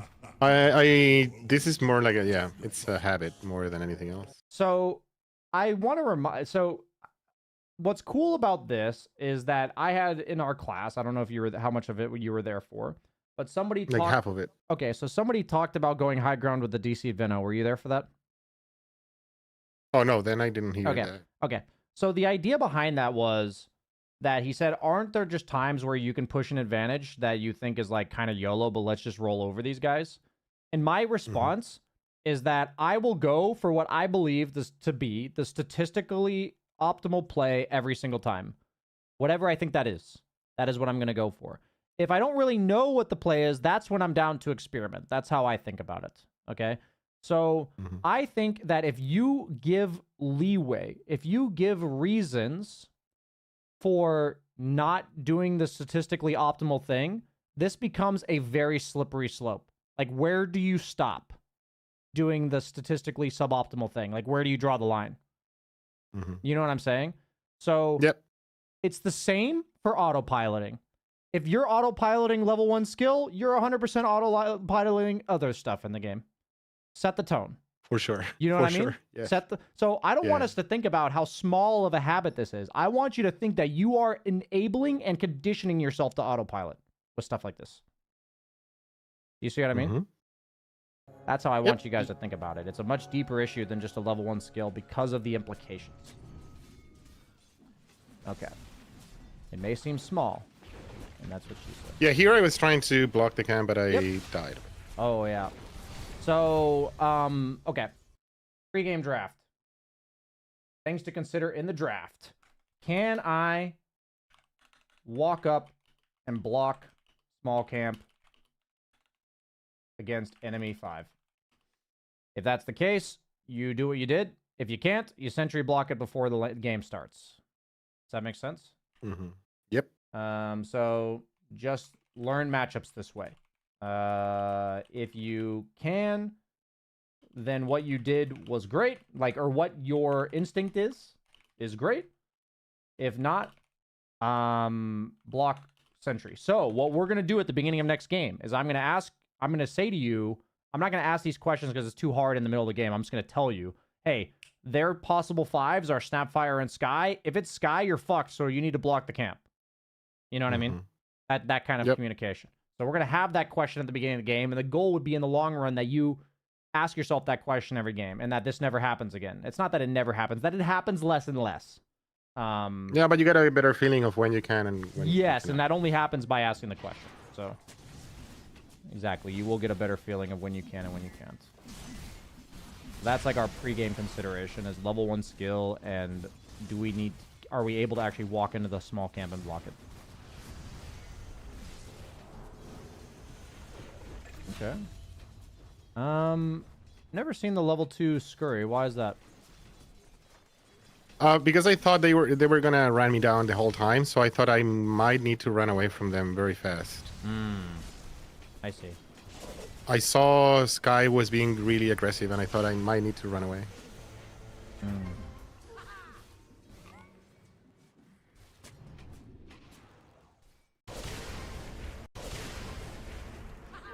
Okay. I found that there's 2 types of people. There's ones that have like 700 notifications on their phone, and there's ones that have 0. Are you a 0? Well, I'm gonna get notified for things that I will pay attention to. I don't like spam. What I'm trying to say is that people will see the little red 1 and they'll click it, or they won't. Are you? No, I don't click shit. I'm closer to 0. I guess that's the. When I the say description. 0 notifications, that's because you make sure that there's no lingering notifications, is what I'm saying. Like, you're really, like, if you were to see a 5, you'd be, like, bothered by it. No, it doesn't bother me. It doesn't at all. bother you. Because it's so interesting. I'm wondering. So, what is driving you to skill the W at the start of the game? Well, in the beginning, I cannot really say that I thought consciously about it, but my usually like the reason why that became a default is because most of the time I can just like tie someone to a tree in the initial fight, and that usually works better for the team, whatever we're doing. I see. So then my question is, why do you eat this lotus? Because I was low on mana, and I thought I would need to use my bushwhack at some point. and with the Lotus I can cast maybe one more. Like I can already cast one. With the Lotus I can probably cast two. Do you? I'm not trying to be a smartass. Do you not see the? Do you see the connection that I'm making or no? Kinda like I mean, from a very common question, which is like, why didn't I save it for a time where I really, really needed it, and until the very last moment? Like I see the connection with the leveling skills at the same, like when we need it. Yes, it's like you're doing it before you need to, and so what happens here? If you go to full HP, you're just wasting health regen. Right. That's how I look at this. The moment you hit 698, you're losing 3 HP per second. I usually get like I'm not. Yeah, I'm not happy about it either. Like usually I try to not consume the Lotus until I need it. But here I thought, okay, I might need to engage. What I'm saying is if you might need to engage, then when they engage you, you press Lotus. Yeah.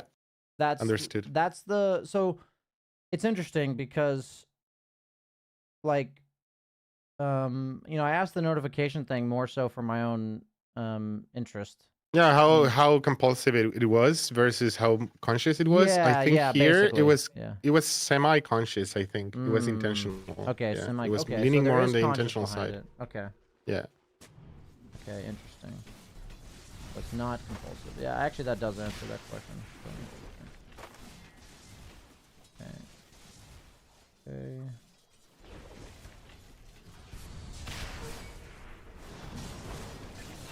Okay, nice, nice.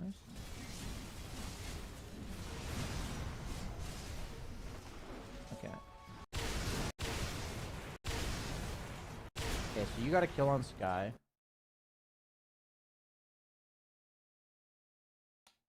What's the plan here? So what I'm thinking here is we're very close to getting the next Lotus, and as soon as I get it, I'm gonna go. I'm gonna try to get the Wisdom Rune and then rotate bottom. That's what I was thinking. I see.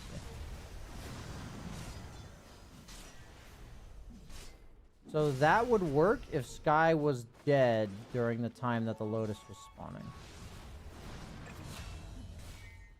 I also picked up on them not really caring about the Lotus when I picked up the first one, so that's why I sort of hoped they wouldn't care about these either. Okay, interesting. My thought is that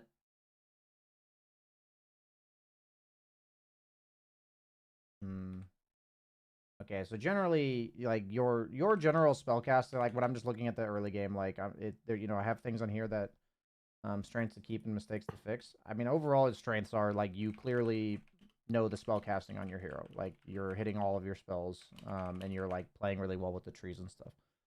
I'm thinking about. Okay, so clearly when I ask you questions, you have answers. So like sometimes people just don't have answers. If I might add something, this is so I'm also taking coaching with Seek Exotics. Yeah, okay. Shout out. But Cool, yeah. so I He's a good do guy. have like we've been doing it 3 times already. So I have some things already. Like I have a keen eye for some things. Okay. But obviously what are your like major I takeaways from coaching with him? Like what are the things you have a keen eye for?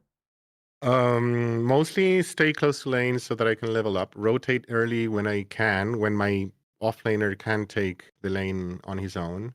Also blocking and pulling, and being aware of like when should I be with the team and when I shouldn't. Itemization is also like a side quest, let's say, that we're talking about lately, but those are like the main things we have talked about. Okay. Yeah, I mean those sound like good feedback. Okay. So it does seem like you play a lot for the pulls. Okay. So to be clear, even if this works out, which it kind of does, like Sky Mage comes back and Sven gets low and then Sky dies. It is such a common trend I see in every stage of the game for people. Knowing when to reset. Like in Dota, when you take objectives later on in the game, when you get kills in the laning stage, there's always some degree of resetting. So for me, what I would be thinking is I'm blitzing it to fucking base right now. And maybe I'll make it for the power rune and like kill this DK, or maybe I'll Like, what I'm going to do right now is I'm going to blitz it back to base. I'm going to be full health, full mana. That's going to give me the option to potentially come back to this lane and pressure. That's going to give me the option to go mid and fight for the power rune. That's going to give me the option to do anything in the game. Right.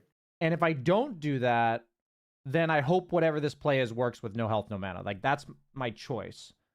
And so for me, it's like, once again, it's like, it's the statistically correct play to see this after a kill.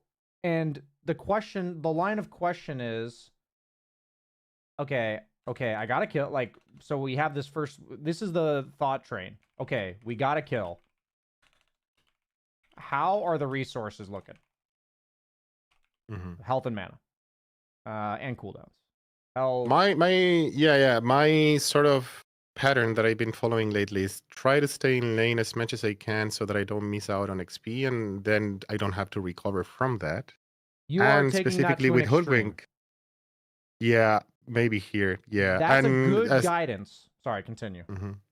No. I was going to make a remark about the 6-minute rune that usually in this bracket, I have tried that. I have tried going to the rune and help mid, but I would say 90% of the time when I do that, my offlaner dies because they either don't pay attention that I am not there, even though I communicated, or they just die. And so lately I've been avoiding it. I see. Would you benefit?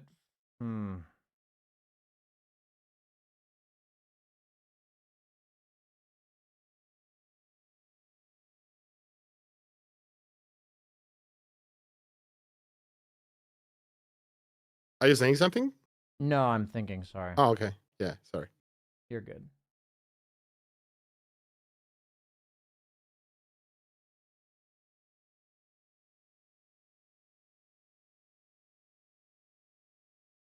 If it helps, I see your point about going to base. That's part of the defaults that we were talking about. Like my default right now is to stay in lane. No, I appreciate that. My dilemma here is that 80% of the responses I get when I talk about this stuff is my teammate will die if I do that. If I go pull, my teammate will die. If I leave my lane, my teammate will die. And my thought is, how am I supposed to teach proper Dota if people can't do it because their teammate's gonna die? Yeah. Because in my head, it's like, you should do the right thing regardless. But then I also know that it's exhausting to do the right thing and then have a teammate die, so it feels like it's actually hurting you instead of helping you. So I feel like I'm being somewhat hypocritical to just say to do that, because I understand what you're saying. In my way to approach this, and I did see the video where you were saying this is why you want to do team coaching. Yeah. I agree. I fully agree with that principle. The thing is that in some cases I do try to get a feeling of the game. Like if I see my offlaner being reactive to what I say or ping, then I would definitely, for example, rotate with the full trust that he's going to listen. Here, he was not picking up on any of the pings or signs or anything, so I was like a little bit scared to leave him alone. It's really interesting how two people will have the exact opposite response to the exact same stimuli. If my teammate responds less to me, I'll be near them less. Right. Like, for me, personally, that seems more intuitive. Like, if somebody doesn't listen to me or talk to me, then I won't spend time around them. That just kind of makes sense to me. I mean, I have my own theory about it. I guess there's also incentives for the role, right? Like my incentive as a 4 is to take care of the baby, at least for a while. So that's why I'm reluctant. Maybe for you as a carry, it's like, okay, I need to do my thing. No, I'm talking about from a support role, actually. Okay. I understand what you're saying, but I do think it could stem from what our primary role is, though.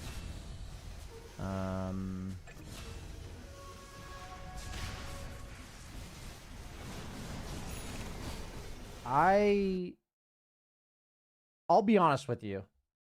My coaching is going to be telling you to leave lane more. So I'm wondering if that's okay with you. I'm here to be corrected and learn, Okay. so it's all good. Okay, cool. So, yeah, we're hanging out here too much. So what we're going to do is I am going to look for this moment in the game. What I'm going to do is I'm going to look for the moment in 5 to 10 minutes of the game, could be slightly earlier, depends, but usually it's not, of game where you are supposed to leave lane.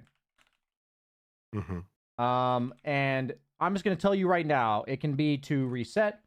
It can be to, for runes, ganking bottom through gate. So gate, I'll just say gate. Reset, runes, gate, stack, wisdom. Like, those are going to be the reasons you leave the lane. And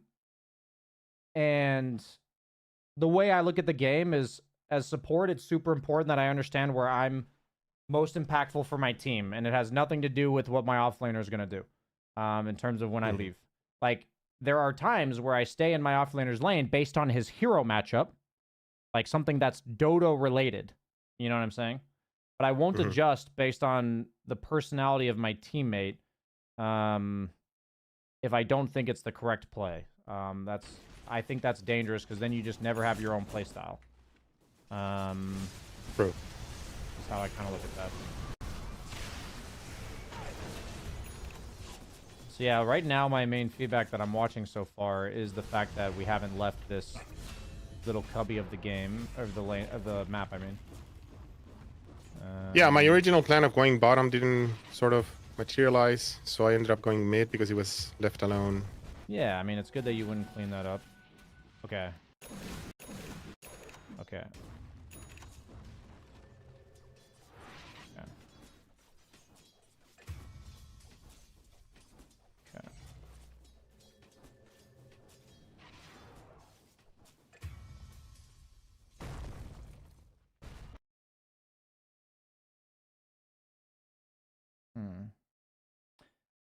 So, mid-game. We need to status check other lanes more. This actually applies to, like, minute 6 as well. I very rarely, if ever, I'm going to watch. I'm pretty sure your camera was almost exclusively top. Yeah, I'm never really looking in the main screen to the other lanes, but I am watching the minimap like every 3 seconds or so. I see. I absolutely believe you. What the minimap does not tell you is health, mana, and like levels. And so unless I see you spamming your scoreboard to check levels, you're missing a lot of information. Here, maybe I have a question that is less gameplay and more technical. Like, I know that you can bind keys to, like, check on your teammates, but those are not consistent. Like, I cannot bind, for example, 1 to the position 1, 2 to position 2, etc. So you just memorize them? Like, okay, at the beginning of the game 1, like, you just go through them and realize I mean, I just do which this. number is... All right. Ah, okay, you just click on the heroes. Yeah, like, you can click enemy heroes as well. Meaning, like, you can click up here. It'll show you where you last saw them and what their items were when you last saw them. So right. Like, yeah, that works. So for me, what is supposed to happen is that right now I need to, like, a quick this and this. Right. Like, this is, I just need to look at this real quick and be like, oh, like, Troll's, you know, Troll's level 6, he's level 5 on Shaker. Like, there might be something that happens down there. Troll's got ult turn potential and Shaker 6. Like, that gives me so much information. Do you see what I mean? But if I see that Shaker's level 6 and Troll's level 4, I'm probably not TPing.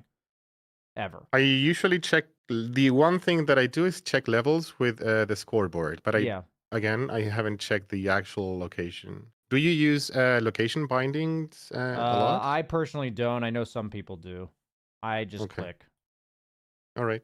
That's what I do. I click, I do this, I do that. Like, even just saying, oh, this guy's rushing Blink, we should punish this. Like, that's, like, a good thing to do as well. Like, oh, Troll's 6, Earthshaker's 5, I should TP here. It's not even, like, guaranteed that that's the correct play. I'm just saying you're not giving yourself these options. You're not going to capitalize on any of these things because you're not looking. Like, minimap doesn't tell us enough in regards to this stuff. All right. So I'm just going to take note of... I'm going to do my best not to give you my awareness because it's kind of OP if I look around the map for you.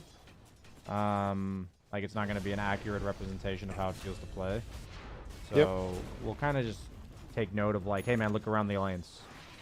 And what that means is that while you're walking somewhere, like, so this is a moment you're supposed to check lanes. You're walking to a bounty room, check lanes. Up. Like, I need you looking at lanes when your hero's just moving from one location to the next. This is when we Yeah. look at lanes. A lot more camera movement. Super important to be very curious about what's happening on the map as a support. Another use of the Lotus when full HP. Yeah, that one was that was a default. Like it wasn't really thought of. Yeah, and here they saw me somewhere. I did see them in our triangle though. I thought they were sort of like the usual is they go there, they ward, and then they get out. I thought it was that kind of situation. Yeah, but then they got me. Okay. I'm curious, did Zach talk to you about moving your camera at all or no? He mentioned it once. Not not something I'm focusing on currently, but he did mention it. Gotcha. Yeah, I mean, I also don't want to give you too much to focus on, but... I mean, for me, it's good. I mean, all of the things that you're mentioning, I'm taking notes as well. And it's just exercises that I do when I play unranked. So I don't have the extra stress from ranked, but it's habit building. I see.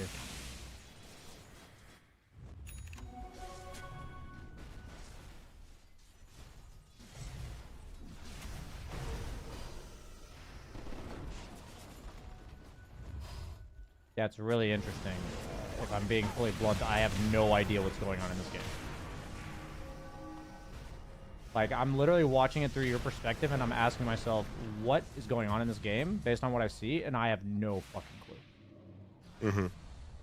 So for me, that's how I always assess this when I'm watching coaching students, is just, you know, I can't fast forward it too fast, but I try to look like, you know, even when you're dead, we're not looking around.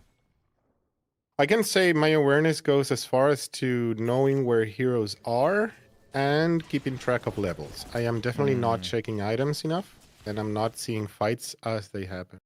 Okay. So the most important thing, we're going to do step 1. How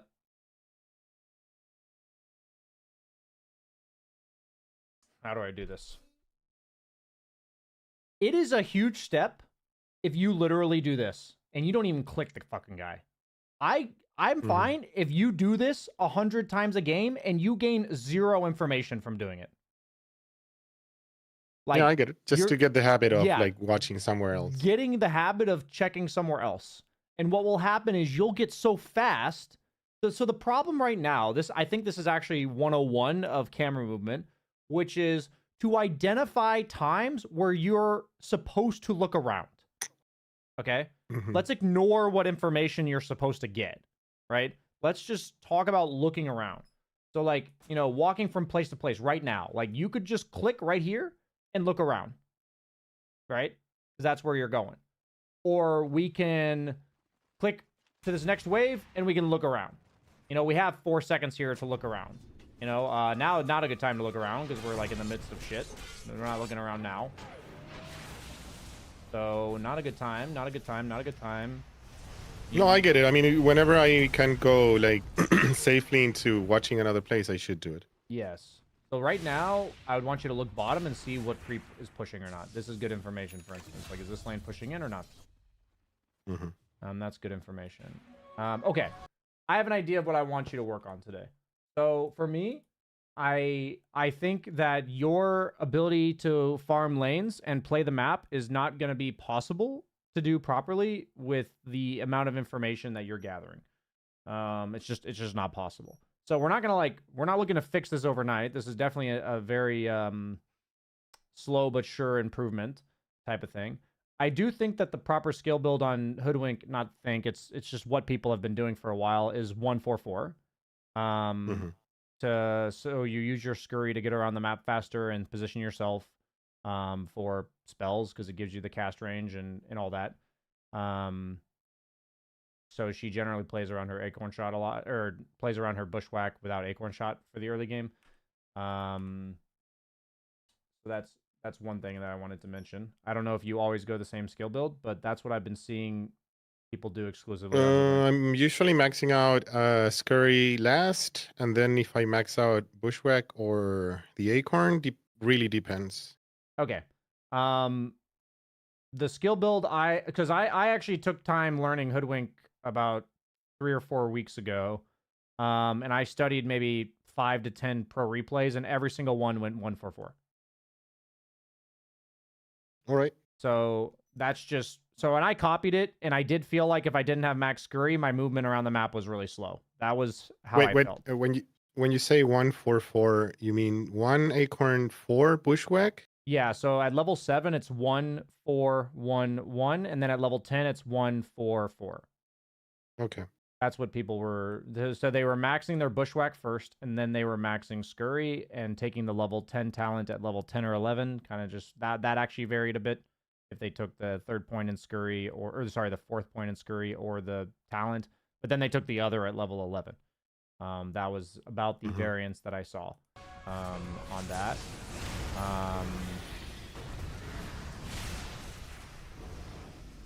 So interestingly enough, when I have a Wraith King offlane and I have a Troll carry, I'm thinking I have a Radiant Spire in the offlane and a Battle Fury builder in the safe lane. So everything I'm going to buy is to make it so we don't lose while everybody's farming. And so what I'm thinking is Glimmer Cape Force Staff in this game. That's what I'm thinking. Because I'm on damage control and they have like a shit ton of magic burst. So my items this game are probably Glimmer, Force, Lotus Orb. That's probably my items this game. Because we have absolutely no utility on our team, so we need some. If we're winning lanes, I'd probably go Solar. But it's about even, so I won't go Solar. I'm just thinking that there's not... I actually would never go Solar because there's nobody as Solar. Like, nobody's running at people. You have a Wraith King farming, you have a Troll farming. So I think the Spirit Vessel is a bit ambitious for the state of the game. Like, Urn kind of implies a lot of kills are happening. And I know it's like 19 to 19, but... To be honest, my thought process for items here, I never go Urn, but I thought we have a DK and a Sven, and both of them want to have someone countering them with Urn, and I know that most people don't build it. So this is like when I was talking to Seek Exotics, like usually I build Rod of Atos, and he like suggested like if your team has enough catch already, which we do with Podge and Wraith King, and Rubik, yeah. And Rubik as well, like you don't need it, and I agree with that. So usually my second go-to is Yules because it gives me mobility, but while still like saving people from something. And then Force Staff if I need to like push someone away and stuff like that. Usually Glimmer, for me, is just if I died a lot in laning. Like if I know that they are like going for me really hard, then I get Glimmer. Here I just got the Urn because I thought DK is going to be an issue later. I'd rather have it now. But I see your point now. Like the Glimmer would have been definitely helpful here, and also like because of the barrier and for myself. I think Glimmer's the only item in the game that lets you set up kills here, because if you use an Atos, you're just going to get like Echo Slammed or something. If you have a Glimmer, then you can Glimmer, then Scurry, and you can like scout and stun people without them going on you. Does that make like your job in this game is to like provide information for your team, because they have a lot of stun-based heroes that blink stun you. So information's like really powerful in this game. I think of Glimmer as an information item on Hoodwink. Yeah, usually one of the things that I've learned with Hoodwink is I have two modes. One is damage control. Basically, I build for CC or like empowering someone. Like if I have an Ursa, I do Solar or whatever. Or I'm the one that is actually enabling kills with Atos or something else, Gleipnir later. Those are the two modes, like go in or stay back. Here, I thought I would be more of the laid back, but yeah, probably Glimmer would have been better. I think you are absolutely correct that there are two modes. Like, I agree with your assessment of Hoodwink, and I think you chose the right one in this, and I think you're just approaching it incorrectly. Like how to accomplish that best. So for me, it's comparing our mid-game aggression to theirs. Like, their offlaner's a Shaker, and our offlane's a Wraith King with Radiance. Like, if we just think about the mid-game aggression, theirs is way higher. Also, Skywrath Mage is like an ultra horny support. Like Yeah. that hero's Yeah. just gonna run around the map killing everybody. Like that's what he wants to do. Right? So if I see a Skywrath mage with 3 stunning cores, I'm bracing myself for impact. Like they're gonna run at us, they're gonna stun us, they're gonna cast spells on us with Sky. Like that's just what they're gonna do most of the time, assuming they're like actually trying. So like that's why I buy Glimmer Force here, because Glimmer for keeping myself alive initially, and maybe setting up kills with it, and Force Staff for to combo break the Skywrath Mage Shaker. That's how that's what the Force Staff is for. And Hoodwink's insanely good with these items because of this, right? Yeah. So like usually Glimmer and Force over the years they got nerfed by their cast ranges. So on Hoodwink it's still really nice. I see. Yeah, itemization, like I said in the beginning, is still like an ongoing topic. I'm still Yeah. like getting used to reading the match better from the beginning and not as it happens. Like conceptualizing the game before it starts is still something I'm practicing. No, it's very I'd say. difficult. This isn't easy stuff. So, what I'm gathering from my limited last 2 weeks is people buy this item too much. I don't think people understand this item, is what I think. I never do. I only do it when I see high regen heroes, and even in this case with Hoodwink, this is I think the second time ever, because most of the time I go for other items. Here I just thought I know that Rubik is not going to build it, and I know nobody else is going to build it, so I might, I will. My polite thought is there's nothing about their lineup that I say I have to buy this. For me, it was DK, but is that the wrong read? There's a difference between an item being conceptually good and being necessary. I think Spirit Vessel is a purchase when necessary item. And my thought is, can we kill DK? And the answer is Troll has unlimited damage. He just needs to be alive. True. So my thought is Troll needs to be alive, and Wraith King, since we have a Wraith King, we can play for long fights. And their whole plan is to play short fights. So every item I buy is long fights. Keep myself alive, Glimmer Cape, Force Staff, Lotus Orb. Just for the sake of theory, would have a pipe helped as an option here because of the air shaker? In theory, yes, but no. You'll reduce way more damage Force Staffing somebody away from Shaker Sky than you would piping them. Okay.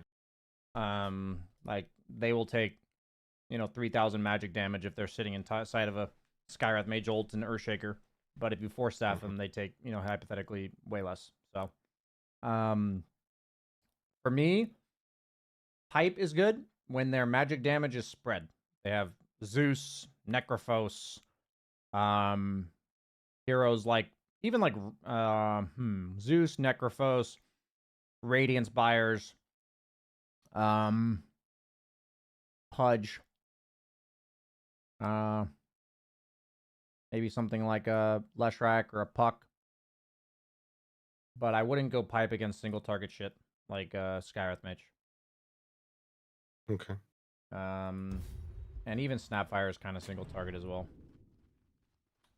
Sven's a very single target. I mean, I look at their lineup and I think single target. My only thought about Pipe here was because of Shaker. Nobody else really. Yeah, I got you. For me, I look at their lineup and I see overwhelming single target. Even Shaker is a single target hero. Like he blink echoes one guy a lot of the time, maybe 2 guys. But he meant to kill one guy at the start of the fight. This guy's meant to kill one guy at the start of the fight. This guy's meant to do it. This guy's meant to do it. Like their entire lineup in my entire itemization this game is how do I not be the guy that dies at the start of the fight, and how can I itemize to save a guy so they aren't the guy at the start of the fight? How can I make Troll get his ult off? How can I help Pudge get his BKB or his defensive meat shield thing off? That's what I'm thinking.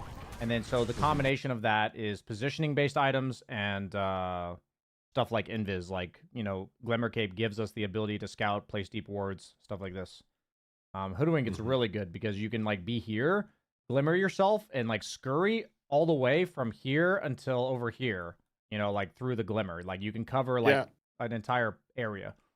Usually that's the thing that I take sort of.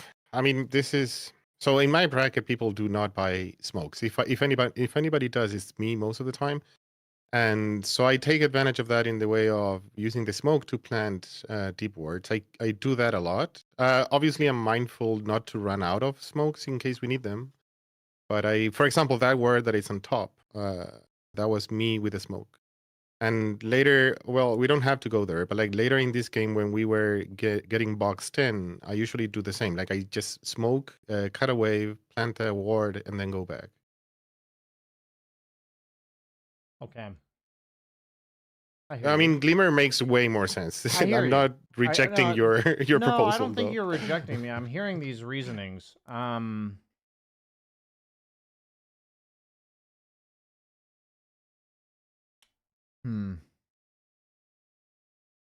Yeah, just give me a second to think here. I appreciate you explaining your reasoning.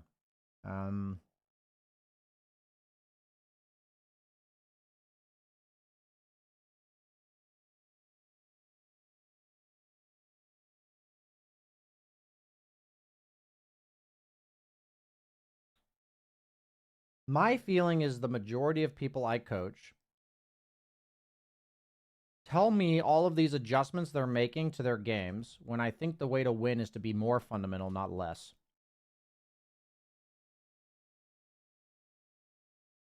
Thank you, honey. So all I'm trying to say is that like solo smoking for wards happens sometimes, but I definitely wouldn't consider it like a standard use of smoke. And the only time I've found I have to go off standard is when people are like griefing, like literally griefing the game. Not like playing badly, but actually destroying their items and stuff. I guess this is my thought that it's really hard to... I guess I have to tell you that I think the most important thing is to be more fundamentally sound and less creative in order to get out of these brackets. That's how I think it works. Your job is to establish order in the chaos, to replicate the same thing, rather than trying to adjust to every situation. That's my opinion on how people climb, and that is not like a, hey, now that you've hit 3,642 MMR, that no longer applies. That's like, as you go higher, you can afford to have more creativity. The one thing I so not because I want to brag or anything, like 6 months ago, I used to be Archon 5 going to Immortal, and I definitely saw what you mean. Like I remember the climb was because back then Clockwork was in the meta, so I was spamming him a lot. And the way I climbed was by just repeating the same pattern over and over with Clockwork that I knew it worked. The thing is that one of the things that I started learning, or I remember learning at that point, was but adjustments are needed. So I think maybe here I'm overdoing it. Like I'm adjusting way too much when I should go back to that sort of like pattern repetitions that actually works. Like maybe adjusting to my bracket. That's in a way to explain it. Wait, so you said Archon. So what's Archon MMR? It was close to 3K. Okay, so you were about 700 or 800 higher. Is what you're saying? Roughly, yeah. I had a bad streak. Mentality issues most of it. Yeah, I got you. I ran into one of those recently as well, so I feel you there. I can tell you guys from my own personal experience that when I'm frustrated and I'm having a bad mental streak and I'm losing, that the way I solve it is going back to the basics. That's how it gets solved. I'm like, oh, I need to reevaluate my hero pool, my approach to the game, and I just need to restore order, and then I start winning again. Like, that's how it always is. I have learned this lesson like 90 times. The only thing that's different is maybe I recognize it sooner nowadays. You know, I'll be like, okay, it doesn't have to take 20 losses. It can take 5, you know? And I think I reset faster when I do it. Like, once I realize it, my process for resetting is faster. So, it's a combination of you can learn to recognize that that's a problem faster, and you can right the ship faster. That's like the two things that we can do. So, you know, I think there's like this common stigma that, you're like a nerd if you climb playing 3 heroes or whatever. I actually think the only way to get better at the game is to approach it that way. Like, I actually don't think you improve meaningfully if you're trying to adjust too much. If you're not able to produce what a hero is supposed to be able to do on its own optimally. Like, ignore, like, I think you could go, like, Mana Boots, Ether Lens, Glimmer, Force Staff, and play Shard pretty early on, and play to clear creep waves, and, like, do that really efficiently, like, amazingly, where you push waves, and then you TP to fights, and you show up, and if you did that perfectly, you'd be 3K, like, not even question, and it's not even the ideal play in most of these games. There's probably better heroes to even do it on than Hoodwink. But the point is, I think if you were nailing that thing that is not optimal, you would have a higher MMR. And that's the point I'm trying to make, is that up until a much higher number than most players are, I don't know what the exact number is, most people aren't playing optimally, so it doesn't really matter if the play you're making is the best meta play. It's more that, are you the best? Are you playing the way that you're playing perfectly? Like, how close is it? Not perfectly. It's not possible to be perfect, but how close to perfect are you playing according to what you're trying to do? So for me, if I'm Hoodwink, it's like, I think it's good. I think it's a good start that you're like, I'm either the guy initiating or I'm the guy on the back lines. I would have one build for each. Yeah. That's what I would do. I think that's a great baseline of, like, you don't need to be so rigid that you always build Atos and try to kill people. It's like, most heroes, that's a bit too rigid. But if you had, like, 2 modes where you're like, that helps you recognize what it is. So let's do this. I think on Hoodwink, there's 2 modes. There's one where you're aggressive and you go Atos and stuff. And then there's a second where you're building to keep yourself alive and everyone else around you. You can be creative with those items. It can be Solar, Force Staff, Yules, whatever. But it's either Atos to set people up, or it's items to keep everyone alive, including yourself. Does that make sense? Yep. It Okay. makes a lot of sense. So cool. That's going to be our version of Back to the Basics. Because I also don't... The thing is, I'm putting in your strengths to keep. You clearly analyze the game a lot. Like...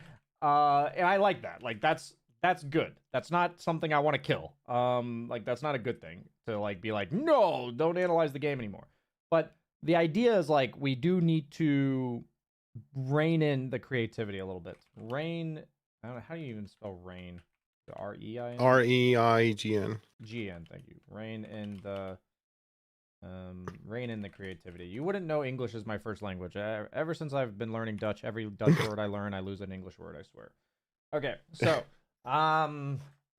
cool. I feel ready to take you into a live game. What we're gonna do is that I'm gonna let you play the lane. Like, you've got the pull camps down and all that shit good. And we're going to look for that moment in the lane where you need to reset or go to another lane. And that's all I'm gonna communicate to you after the draft. Okay, is just, all right. Let's look for that moment.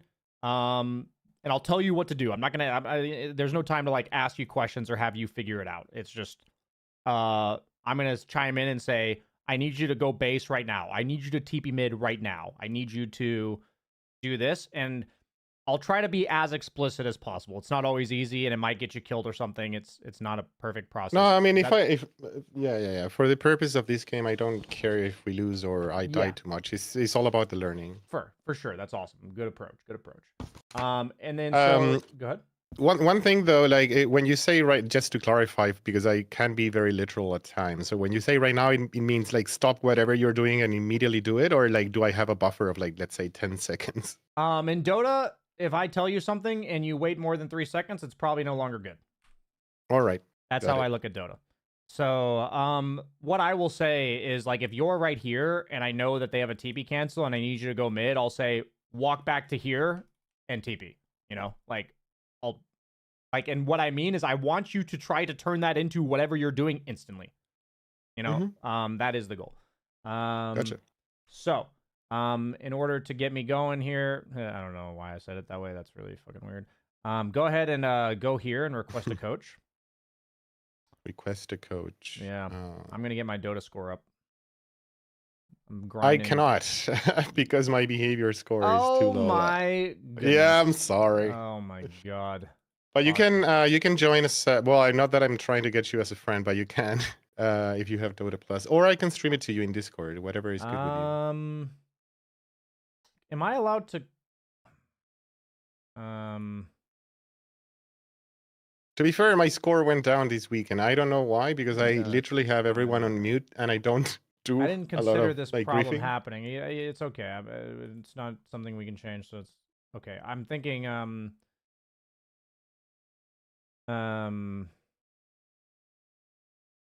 gonna hide Dota for a second on my stream. Sure. Not from you. People can see me. Hello, chat.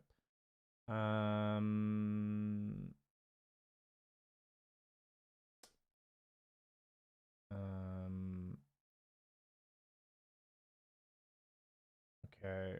So I need you to go to this channel. Can you find this? Don't say it out loud. Mm-hmm. Okay.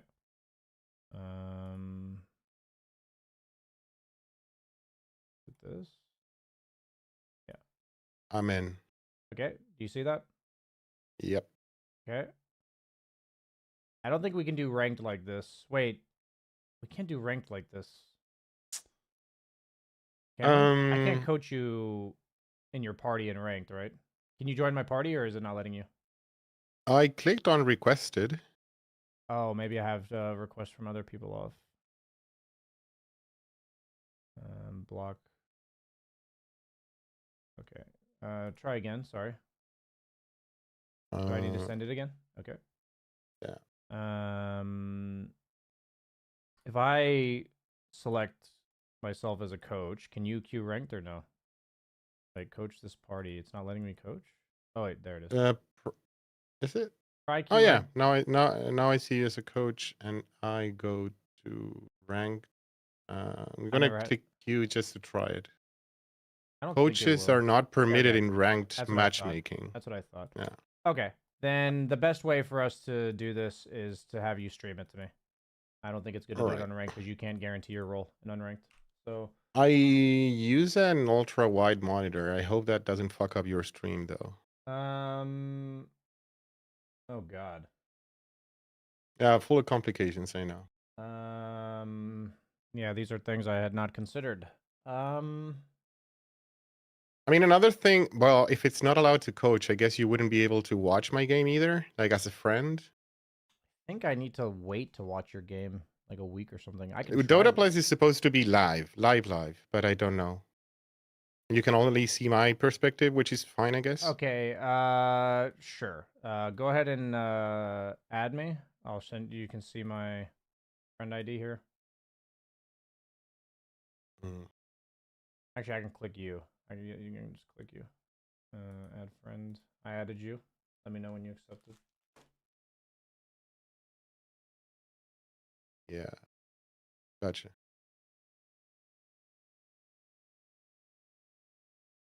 Yeah.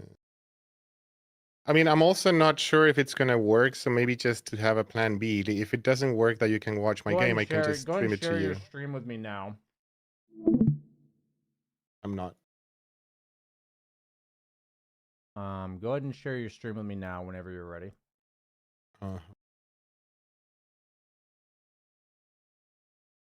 My entire screen so that you see my mouse pointer.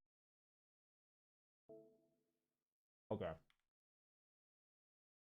So I'm gonna try to watch your game live when you queue. Did you accept me as a friend? I did. I see you online.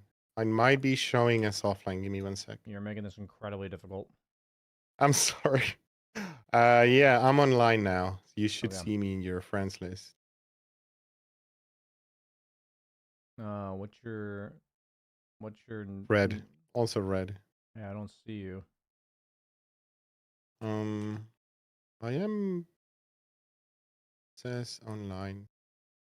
Maybe it's Maybe on I need the. to close it and reopen. Maybe I need to do that. Give me 1 sec.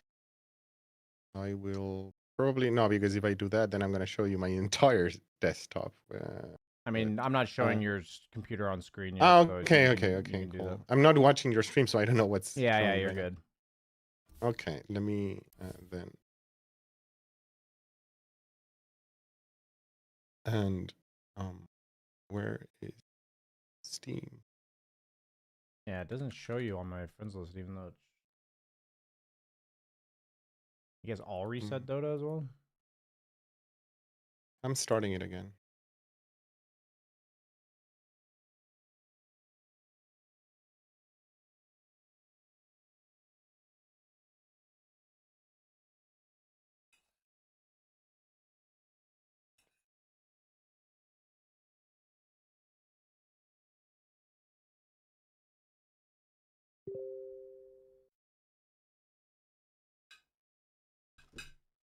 Yeah, now I'm in the game and I see you online.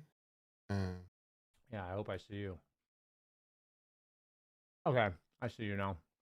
Okay, go and try to play. If it doesn't work for me to watch you, then I will show your screen on stream. Sure. So I'm queuing right now. Yep, go for it. So yeah, our focus is which hoodwink are you this game? Survival or aggressive?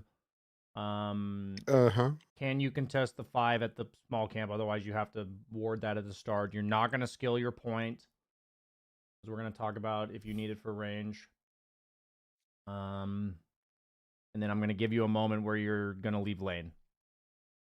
And then from there, I might dictate your map movements because you're probably unfamiliar with that. So I might like say, yeah, after this lane, you can go bottom or whatever. Usually my approach in the early game, which is as far as I go into pre-thinking, is to harass the carry as much as I can, pull the camps and block theirs. Basically anything I need to do to allow my offlane to farm in peace. So whatever I need to do surrounding that idea is what I do. I trust that you will execute your 3-4 lane very well and that you will ignore the rest of the game for the first 10 minutes. That is what I trust that you will do based on what you've said to me and what I watched. So what we're going to try to do is trust that when you're in that area, you will do good things, but we need to get you out of that area. At least some percentage of the game. Does that make sense? Yep. Okay. So when you're in that area, just follow your instincts there. I think what you did was above your MMR in that area.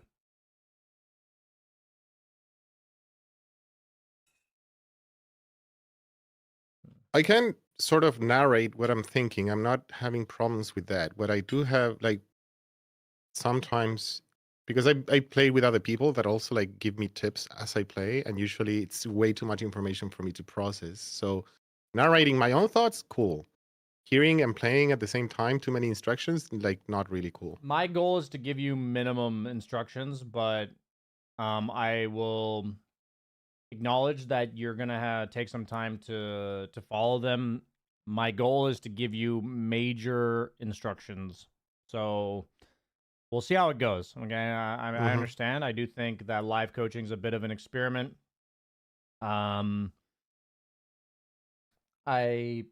The whole point of the replay analysis was that I better understand your internal thoughts while you're playing. So I think I have a pretty good idea of what your strengths and weaknesses are.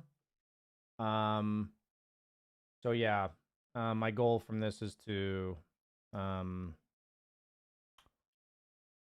basically...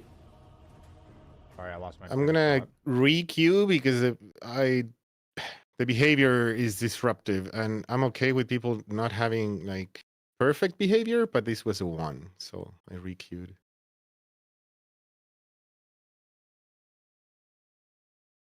I know we gotta make the best out of the time, but I also don't want to play with like griefers, if that makes sense. Yeah, I got you.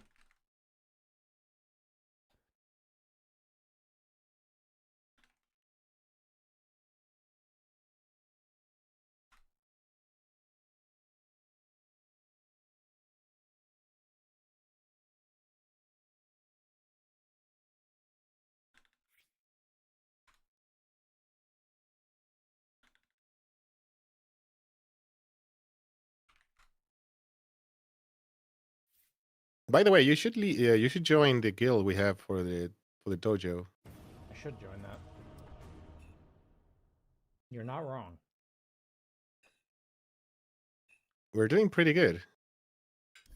I'm the biggest contributor. Nice. Fucking carrying.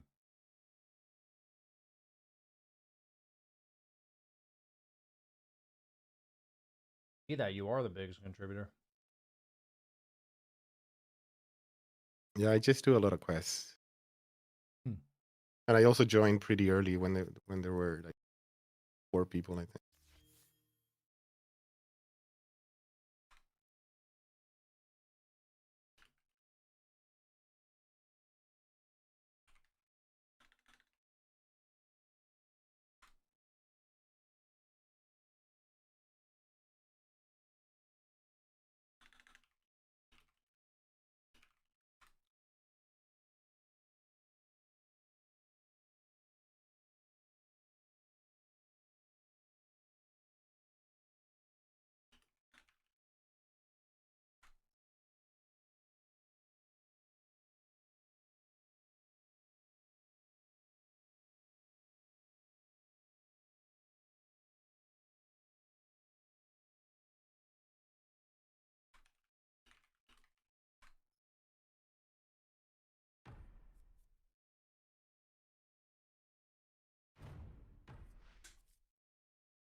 Oh, busy day.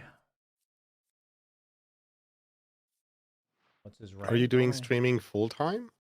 I don't know I actually forgot didn't have it on the coaching session tab anymore. I mean, I actually officially said I'm no longer streaming pubs last week. Meaning myself playing them. I still play them, but I'm not streaming them. But I had a YouTube video I put a lot of time and effort into that's coming out tomorrow, and so that's taken up a lot of my time the last 2 days.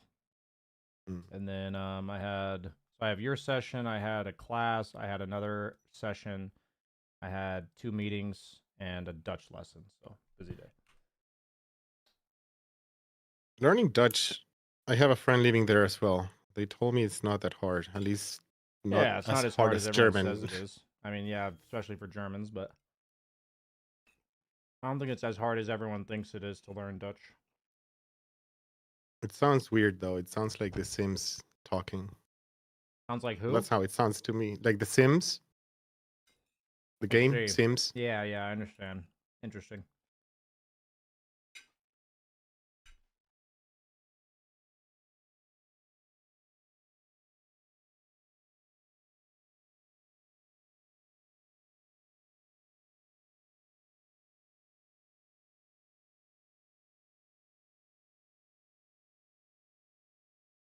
We're just waiting for Red to find a game so we can live coach him, guys. That's what we're waiting on.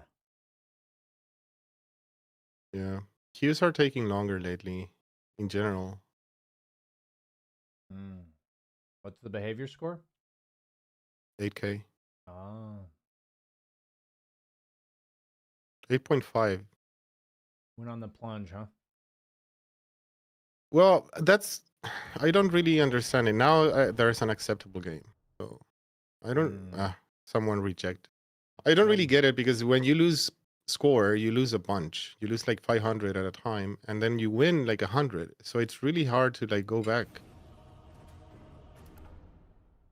I have a theory about that, but I do understand it's really hard. And generally speaking, like this is also why I like not even mute all. Just in settings, I don't allow like communications. I just use the default messages and stuff like that. And I'm not really a griefer. I don't break items, or I don't do things that are known to be griefer behavior. So people just report when they are losing. Okay, I'm able to pick Hoodwink.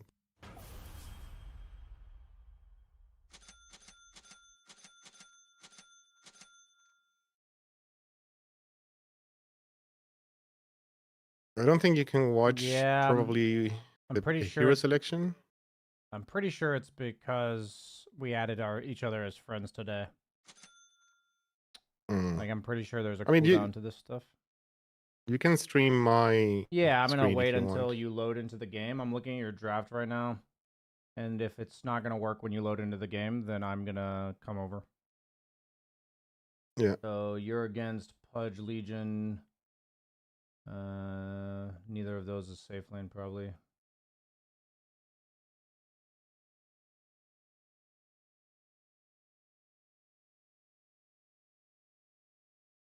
Okay, so you're against Slark Techies, probably, maybe Slark Pudge.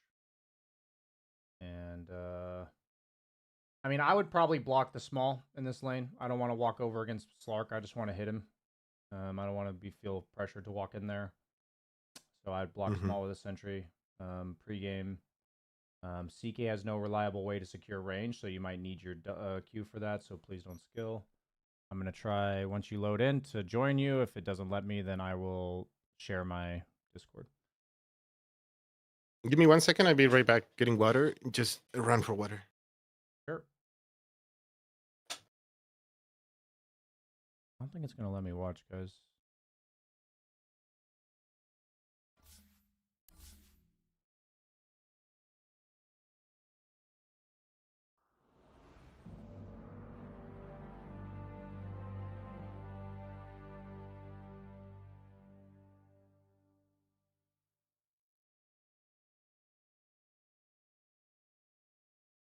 He's officially loaded in now.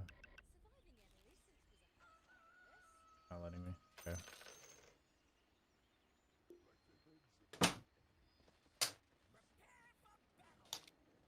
Okay, I'm here. I see I didn't miss. Yeah. Yeah. So regarding skills, Yeah. well, again, my default is to go bushwhack, but I guess Like I said, Bushwhack Q is for securing range, and your CK doesn't have a range securing spell, so you may need your Q for range. One of the most important questions in all of the... You need to block their small with Sentry. We talked about that as well. Like right now. right now. Yeah. Okay. What else are you going to do? When we end up the fight in mid, Hmm. I would run up and do it then. Generally, you would go high ground route, not through the river. Yeah. All right.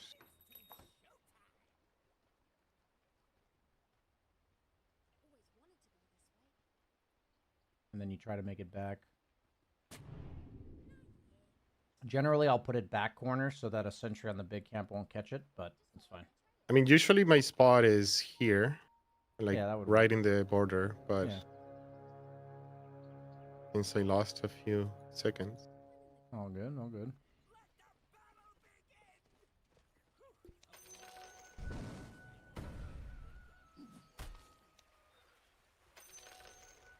I understand you were thinking about using your bushwhack. I really wish you hadn't leveled it there. It's all good, though. I saw OD and I thought, okay, Yeah, opportunity. it's okay. We'll talk about it after.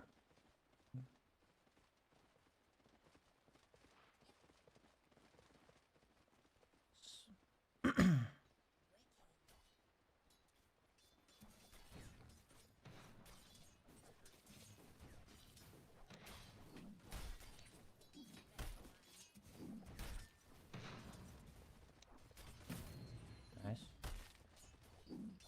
Try to get a range of that XP. Sorry, range creep. Ours, yeah. No, that one. Yeah.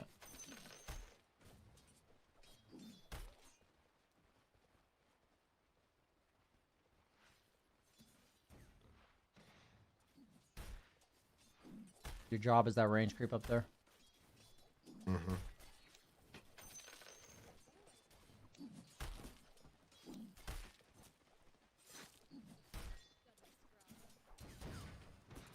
I think you can cash your W on Slark just to harass him. He doesn't like getting harassed. Yeah.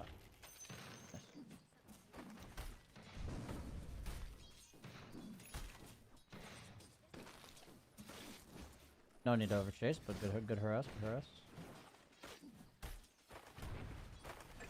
You can let CK take this XP solo, drop the creep off with him, and walk right. Yeah. Walk over there. Yep, courier, nice.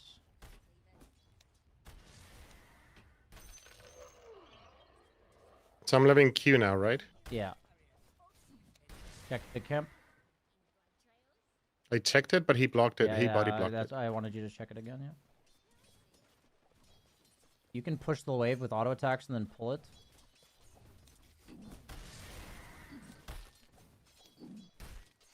You can go pull now.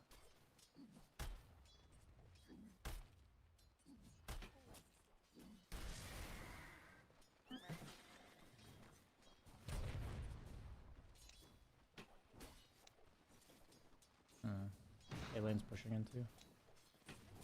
Yeah, I'm thinking about pushing it in just for the Lotus. Yep.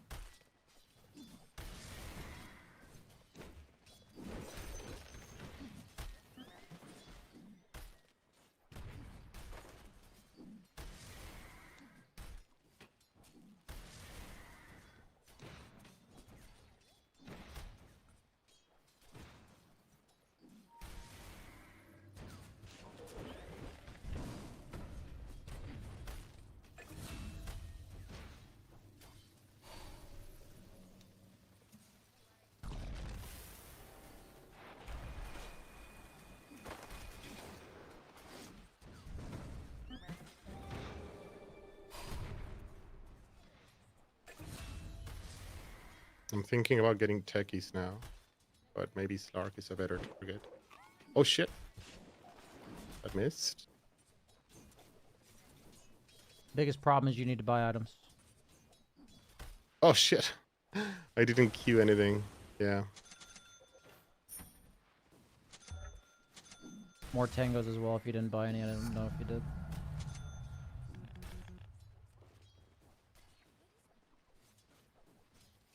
So I'm maxing out Bushwhack, right? Yeah. Second point bushwhack. You take your scurry at 3 or 4. I mean. Need you to stop that pull.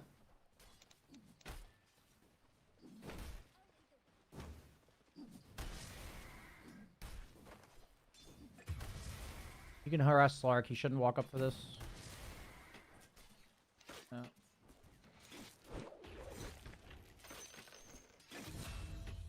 That's good. This lane can't really kill you at all. You can play to the right more. I think you should be on the right side of the lane here. Yeah. You can hit Slark.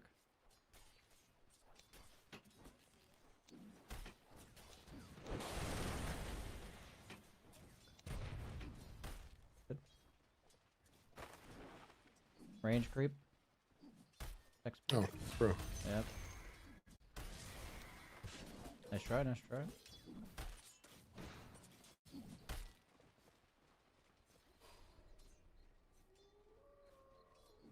I would buy yourself raindrops. And a clarity. For techies? Yep, and mana. You can pull here.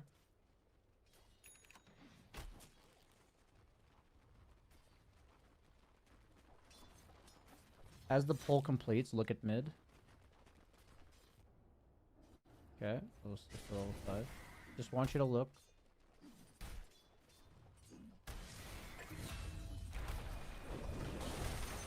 Yeah, against Slark, you'll want to wait till Pact goes off.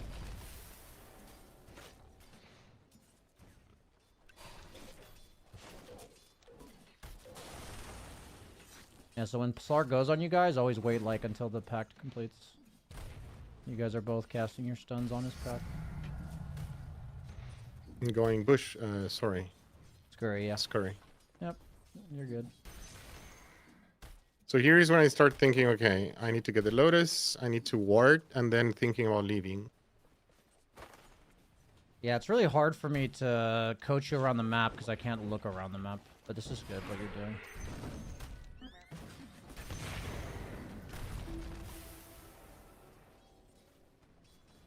Yeah, so you're going to be playing Right. for wisdom. Yep. In this moment, you can look at mid and walk towards it a bit. You should give him solo XP. Yeah, so you can stack these camps behind you. Behind me, Yeah. the ones next to Wisdom. Yes, yeah. Behind means closer to your base when I say behind. All right.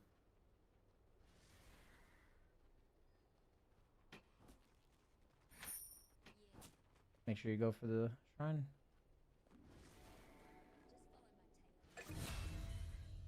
When you're walking there, look around the map. Yep, perfect. Great. What's CK's helping, mana? Okay, he's fine. Mid lane's getting solo kills. Seems like kind of a stomp in your guys' favor right now. What I would do now is to ward here. Don't De-ward ward if there's Slark's anything. lane. That's never good. Go ahead and walk towards mid. We never want to ward Slark's lane. He just sees it. He may not de-ward it, but it's a bad habit. Put your tangos in your backpack. We're kind of trying to kill the OD when he respawns and comes back mid. We're not trying to kill him per se, but place a ward on his hill. Yeah, over there. You're trying to secure your SF the rune. Place sentry for your SF as well. Wherever's fine. Okay, SF got tower. That's pretty nice. Okay. What are SF's items? Okay. He's rushing Kaya. Got it. I would walk towards bottom. I think that's your most impactful place right now. CK is kind of being chilling. While on your way to bottom, look at the lane, look at top lane, look at all the lanes. Yep. So here maybe we can make a play. Yep. Legion 6, Jug is 6. Just be ready to counter initiate the... They went a bit early. Unfortunate. Yep. Nice.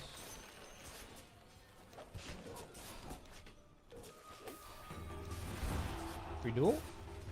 Nice. Yep. Easy. Go pull small, pull small, pull small, pull small, pull. Ah, shit! I'm screwed. I don't want to scream it. It's too late now. No. We can Stack still large, pull stack it. large, stack large. Yep. Pull it. There you go. Fortunately, small wasn't there, so I freaked out at you for no reason.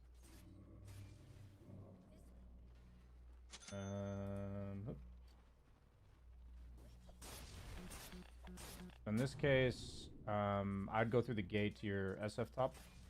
Actually, TP mid, sorry. TP mid. I'm just busy looking at my notes. Farm the lane.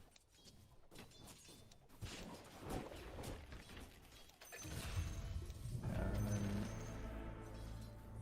Go another wave, I think, while looking top.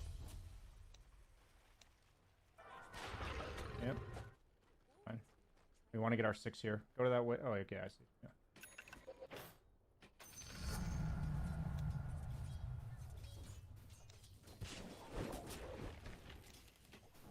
And a boot.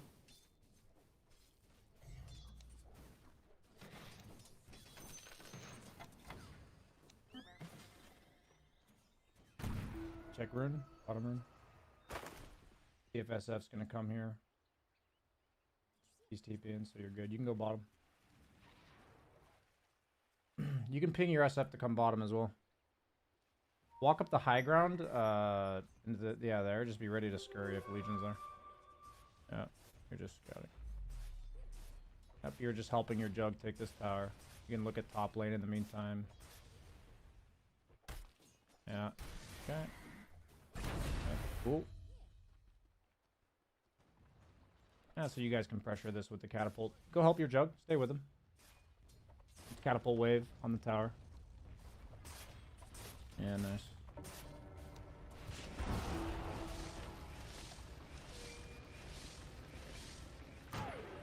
Nice. Nice. Okay. Anabu, your Jug. Oh, Ooh. shit. I can still give him Lotus. Oh yeah, there you go. That's the whoops. Lotus. So here I'm thinking Atos, just because I see we only have one stun. I don't know, maybe the... I would personally go solar in this game. You have like 3 really good cores to solar. What do you say? Solar would be the item Solar. I'd go here. Ah. Solar or Sure. drums, whichever one sounds better too. I think solar is usually better for Jug. You can go through the gate to join your CK top. Let your Jug be down here by himself. He's fine. Yeah, good job looking around the map. Good.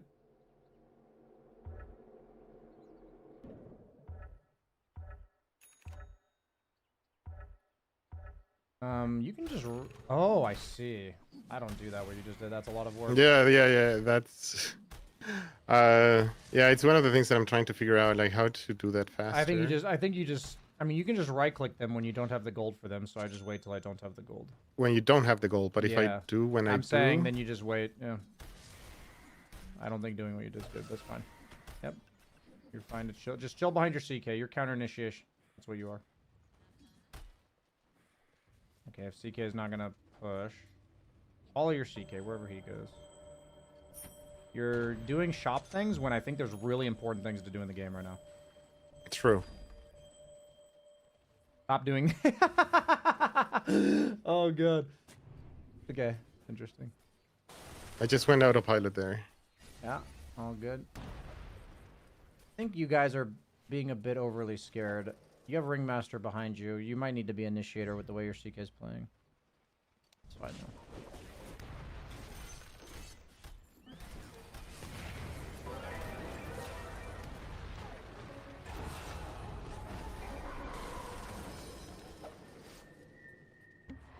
Don't try to tangle him. Just TP mid. No, I'm trying. Go I'm mid. trying. I don't have TP, but I was Yeah, go trying and to walk give him mid. Lotus. Ah, I see. Just back off. I thought you were trying to give him your tango. No, I wanted to give him Lotus, I but he see. didn't. Go ahead and walk towards the mid wave. Look around the map as you're walking, like right click the mid wave and then look. Yeah, right click there and then look. Yep. Yeah. Yeah, I think you should. Oh, yeah, never mind. Do your thing. Make sure you're in XP range for those. I think I know. Ah, shit. Yep, you're fine. You can tango up. Go to bottom lane. After that rune. Walk towards bottom. Move your camera towards top. Oh yeah. Yep. Now they got it. Okay, they're good. So now you're just sitting behind Jug. But now you can walk back to mid. Sorry. I'll explain these plays later. You need to walk back mid. No worries. Is it worth I would ward here just to That's make fine. him Yeah, feel go- safe. That's fine. Yep, that's fine. So we're gonna walk back mid. You can use Scurry because you have 2 charges right now, and you need to get to this fight faster. You need to click the wave and then go look at the camera top as well. Okay, nice.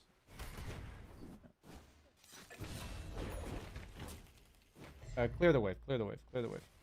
Clear the wave.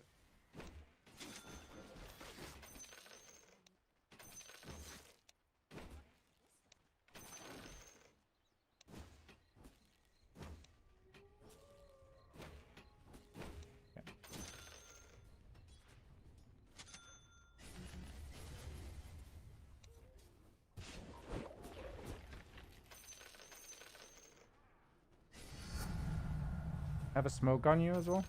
Buy a smoke? We said we were gonna max out Scurry. Yeah, max Scurry. Watch out for Slark Night Vision, he can see you.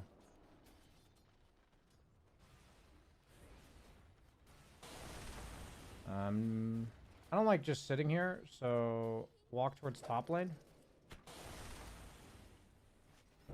Okay, never mind. What?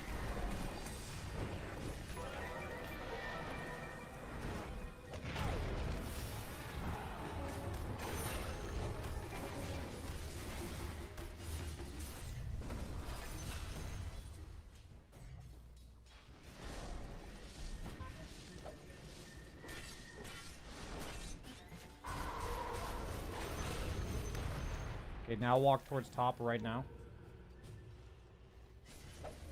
Just Right. do it, trust me. Walk towards top lane. No, I am. I just Yeah. wanted to shield. You're Jug. good.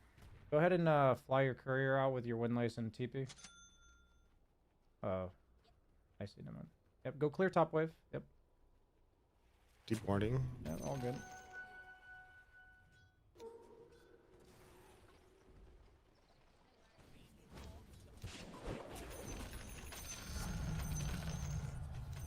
Okay, gonna do one more wave here. You're good. You can look at mid while this is happening. Yeah, team's going a little ham. It's all good. Keep pushing. You're gonna TP bottom after this wave. No TP, but Oh, I can yeah, use gate. fine. Here, go ahead and scurry your way to the gate. You can walk through trees as well. You don't have to go through. I'm thinking Lotus before. No, nope. There's a wave. Get this Lotus. Sure. While you're walking to the Lotus, you can look at lanes. You can look at Legion. You can look at heroes. Anything. Yep. Okay. So you're gonna push this wave, and then you're gonna connect to your team mid. Hopefully, your Solar Crest is finished.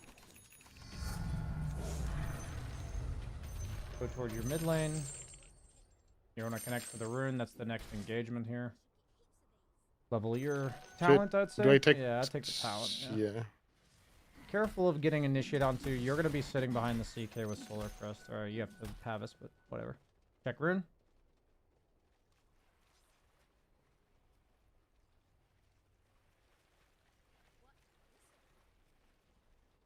Haste rune top.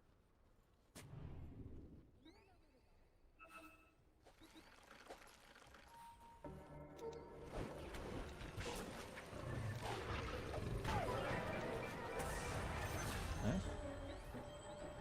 Oh shit. You can go back towards the mid wave. Actually, never mind. There's something happening.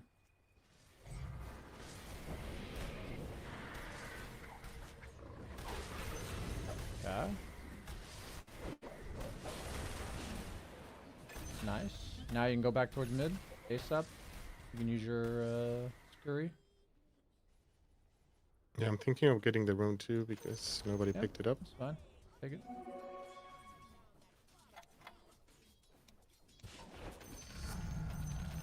Okay, so you're gonna walk towards your SF, and then you're gonna look around.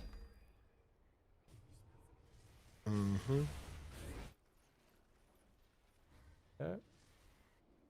So just kind of follow him for now. You're waiting for your CK and SF to combine again on the map. So wherever he goes, we're gonna kind of see what he does here.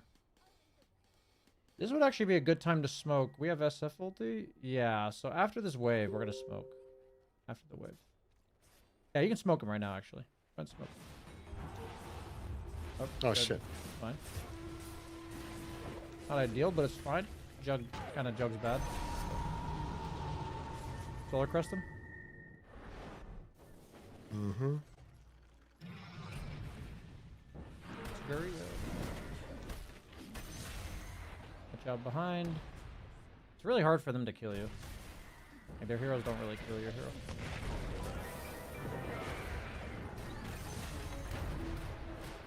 Nice. Okay, go bottom. Walk towards bottom. Bottom wave. Scurry your way there. That's what it's for. That's why we maxed it. If SF goes wave, then you follow him. Otherwise, you get it. Yep. Don't show when your teammates show like this. Yeah.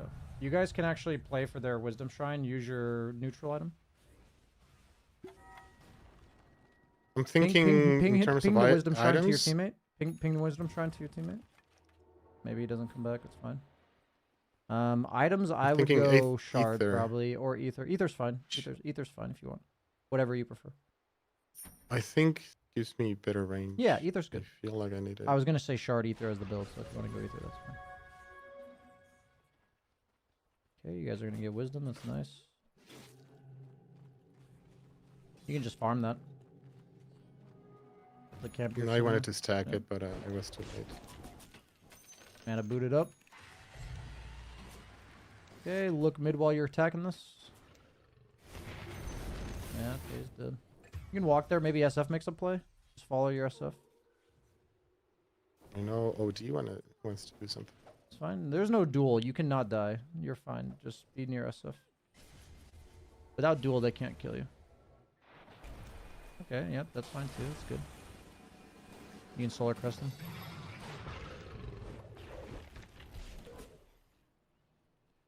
This might be a waste. Not really sure what's going on here. This Slark really likes to look at that Ringmaster ult. Walk towards mid lane, the mid wave. Yeah, and use your scurries off cooldown. That's what they're there for. Sure. That's your teammate.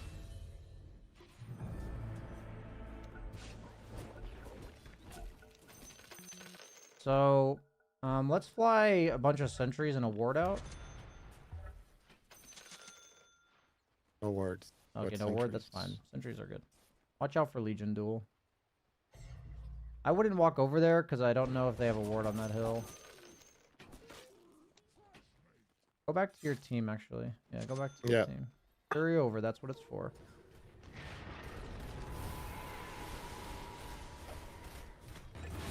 Ah, shit. Oh, he's taking. Nice. One. Lotus. Nice. Nice. Wow. Ringmaster being a fucking bro. Yeah, sentry the high ground. Nice. Put you back to your team and solar them. Nice.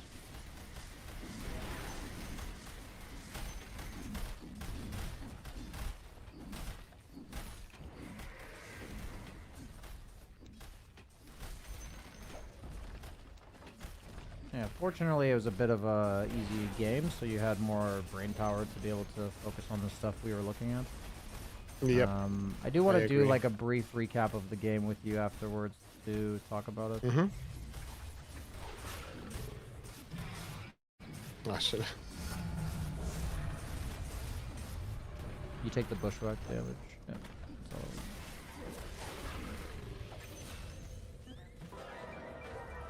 Yeah, that was a little bit late. go ahead and TP top tier 1.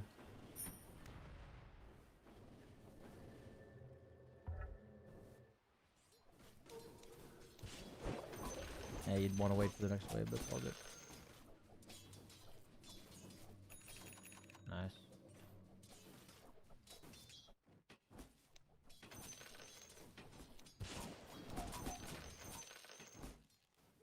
Okay. Scurry towards the next wave. Sense of urgency.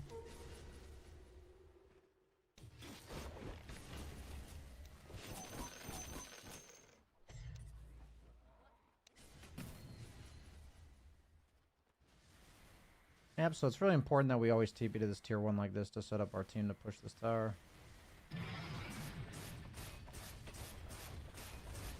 Go ahead and fly yourself a TP. I don't know if it's already coming. No. Shard is coming. Yeah, can you send the courier back for your TP? Yeah, Yep, I do. there you go. Just be ready to solar whoever gets going on. There you go.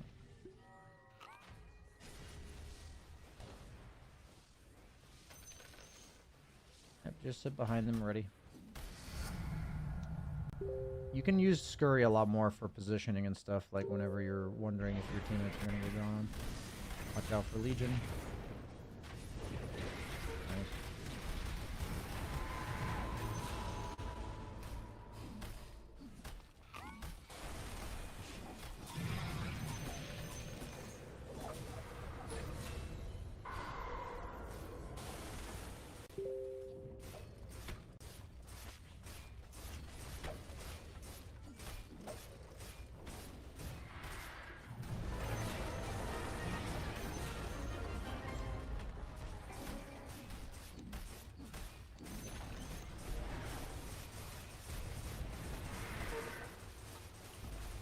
Okay. I'm gonna check out for a second and eat my food while this game's in.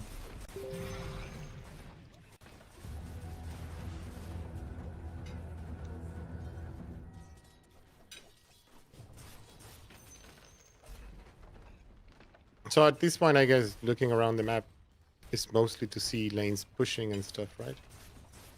Absolutely.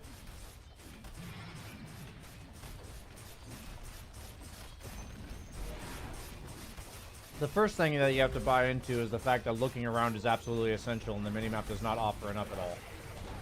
That's That's like the first step, right? It's kind of like admitting you have a problem, which I've actually had a majority of coaching students I coach will tell me, like, I look at the minimap a lot, and you know, I trust me, I used to do this too, so we've all been there. It's much easier to look at the minimap than it is to look at the rest of the map. The biggest thing, I'm gonna go ahead and stop watching your stream, and I'm gonna go to Sure. I'm gonna go to, where is it? Play capture, get rid of that. Yeah, perfect. Can you send me that replay ID in here? And we'll just Yep. wait till it comes up. The most important part about Dota is that, so if I tell you that the job is to look around the map, like you're supposed to look around the map, what you probably noticed, maybe you didn't, but what you might have noticed is when I wanted you to walk mid, that you would generally spend 20 right clicks, 300 units in front of you in order to get there. You'd be like, right click in front of me, right click in front of me, right click in front of me. Yeah. But what is actually supposed to happen is, as far as we can tell where we're going next, we just need to right click there one time. We don't need to do all of this individual right clicking on our screen. So this is like this is an example of what looking around the map teaches you, is minimizing the amount of clicks it takes to do an action.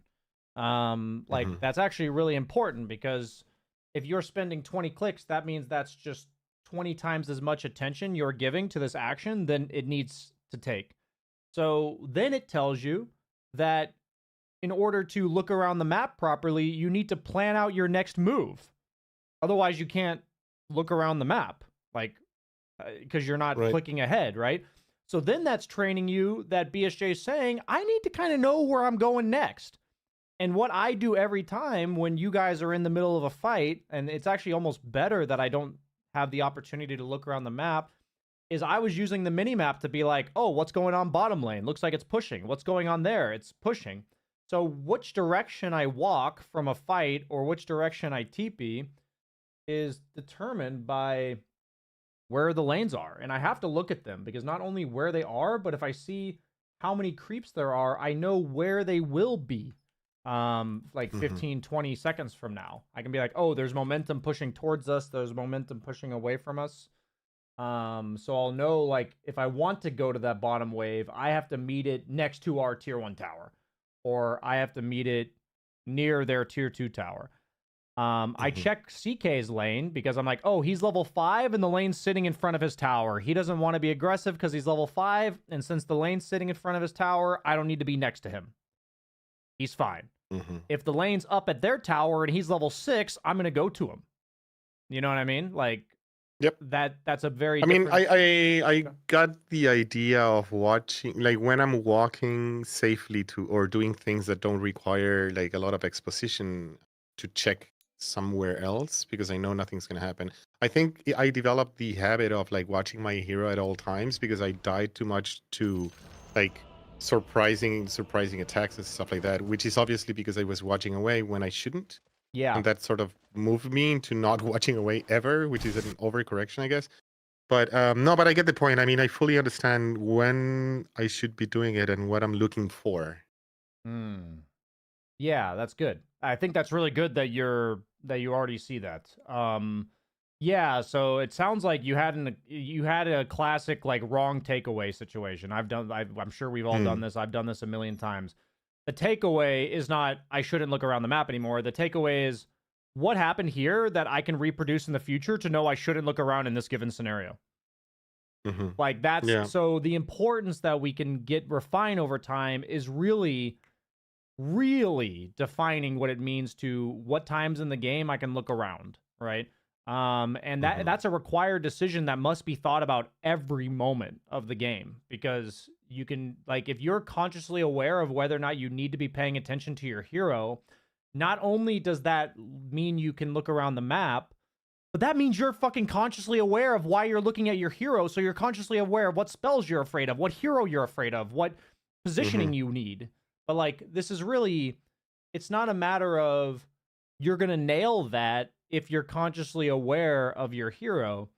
But the point is that if you're continuously challenging yourself to look around the map, you will continuously ask yourself, what threatens me? What am I afraid of? Oh, it's the Legion. Where is he? What are his items? When did I last see him? What is he? Did he go full blade mail? Did he rush a blink? Like, because you'll think, what is the threat? Oh, I have to keep my camera on my hero because Legion's missing and I have to be ready to bushwhack him. You know what I mean? Like, I can't look away. No, I think it's definitely a habit that I lost with time. I used to be better at it. Not saying that it was perfect, but I used to be better at it. And I think just out of fear, I sort of pulled away. Also, not to be too nitpicky here, but like I also sort of turned off my brain a lot in this game. I didn't go a lot by instinct. Like, for example, a lot of the bushwhacks the acorns were lost because I wasn't owl casting or I wasn't targeting the ground and stuff. Like, that type of stuff was really because I was sort of shutting down my brain, trying to listen to what you said. Yeah. And again, I wasn't really focused on like losing lane or losing the game. I was just focusing on what you were saying. Yeah, So if absolutely. there is a lot of missed skill shots or whatever, it's basically because of that. Awesome. I can promise you I was going to spend literally 0 time on your skill shots. But I appreciate it. Okay. Like, it's good that you gave the disclaimer. So what's happening here is that in this game, there's no objective to be played for right now. So I told you to walk towards bottom. Why? Because I don't know what Jug's going to do. So if you walk towards bottom right now, and then he TP's bottom, then what I actually want you to do is walk back towards mid, because the timing in which you have to be mid is 14, 15, because that's when the creep wave gets there. So if you think about it, the reason that you're mid is to control runes and push the wave. That's why we're here. Unless our team's like ganking with us, that's why we're here. Right? So I know that I don't need to be here until 9 seconds from now. So what that means is I can spend that extra 5 seconds walking towards potentially fixing bottom. And if somebody else goes there, then I turn around. Does that make sense? And if nobody else goes there, then I fix bottom. Yeah. You see how my mindset works? So like, there? yeah. And I did notice, like, while playing, that a lot of the movement around the map was to go places that needed either pushing or just someone being there. Yeah. And which in traditionally my games, that would have been left like completely, empty. Like nobody would have been there. Probably most of the team would have been somewhere else.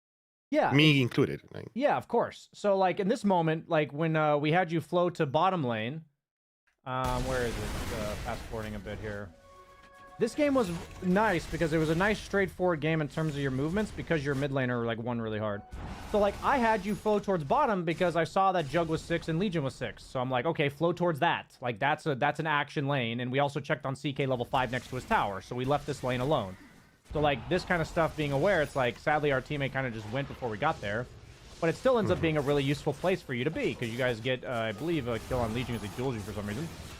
But then we fast forward. By the way, I had screamed at you here to pull small. My idea here is when you win this fight, I want you to reset as humanly quickly as possible. Like, look at the map, camps around us, efficiency, farm, right now. Fight's over. Like, I was trying to turn that mode off instantly. Like, okay, we're back in, like, I find myself in fight mode or efficiency mode. Fight mode is like, okay, how do we approach positioning? How do we approach engaging these guys? Like, are we afraid of them going on us? Like, it doesn't necessarily mean there has to be a fight, but I'm engaged. I'm prepared for heroes to fight each other, you know? And efficiency mode is like, okay, I'm not afraid of them going on us at all. Like, camps, stacking, pull, bounty runes, like, all this kind of stuff. So that's why I was screaming at you, because I wanted it, like, if that small camp was there and you went into farm mode instantly, you would have pulled it, right? It ended up not being there. But the idea is like the skill is when a fight is over, how quickly do you turn it off? Like, how quickly do you go into efficiency mode? So yeah, so like usually my thought process is similar, maybe with slower reactions. But like, for example, if I wouldn't have this is an example of when I had my brain turned off. Like usually what would have happened there, for me, it would have been to farm the camp, not to pull it. Because I'm always looking for instances where I can get like extra gold to get my items and stuff like that.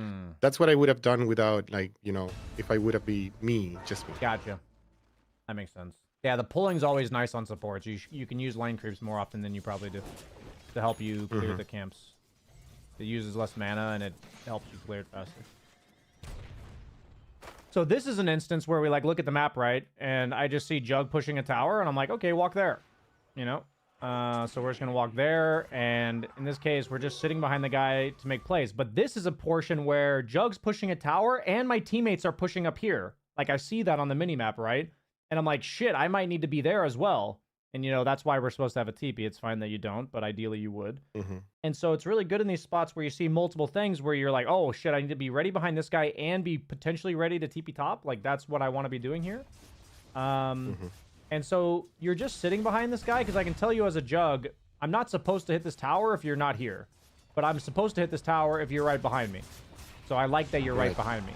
And it just means that when they defend with one guy like Legion Commander, who's usually really good against Jug, suddenly not the case, right? Because you're there and you get a kill on him. It's like right place, right time kind of shit.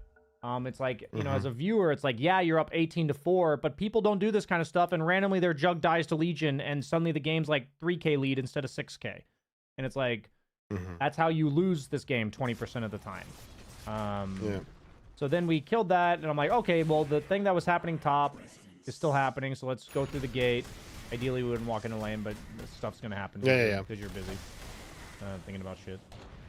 So in this case, I told you to be a backliner. I think your team was being way too passive here, so I probably would have been like, what the fuck's going on? And I would have ran in. But, like, I think you should be behind the CK, but he's being way too passive. So I would have walked in aggressively here. That's just your CK making this take way too long.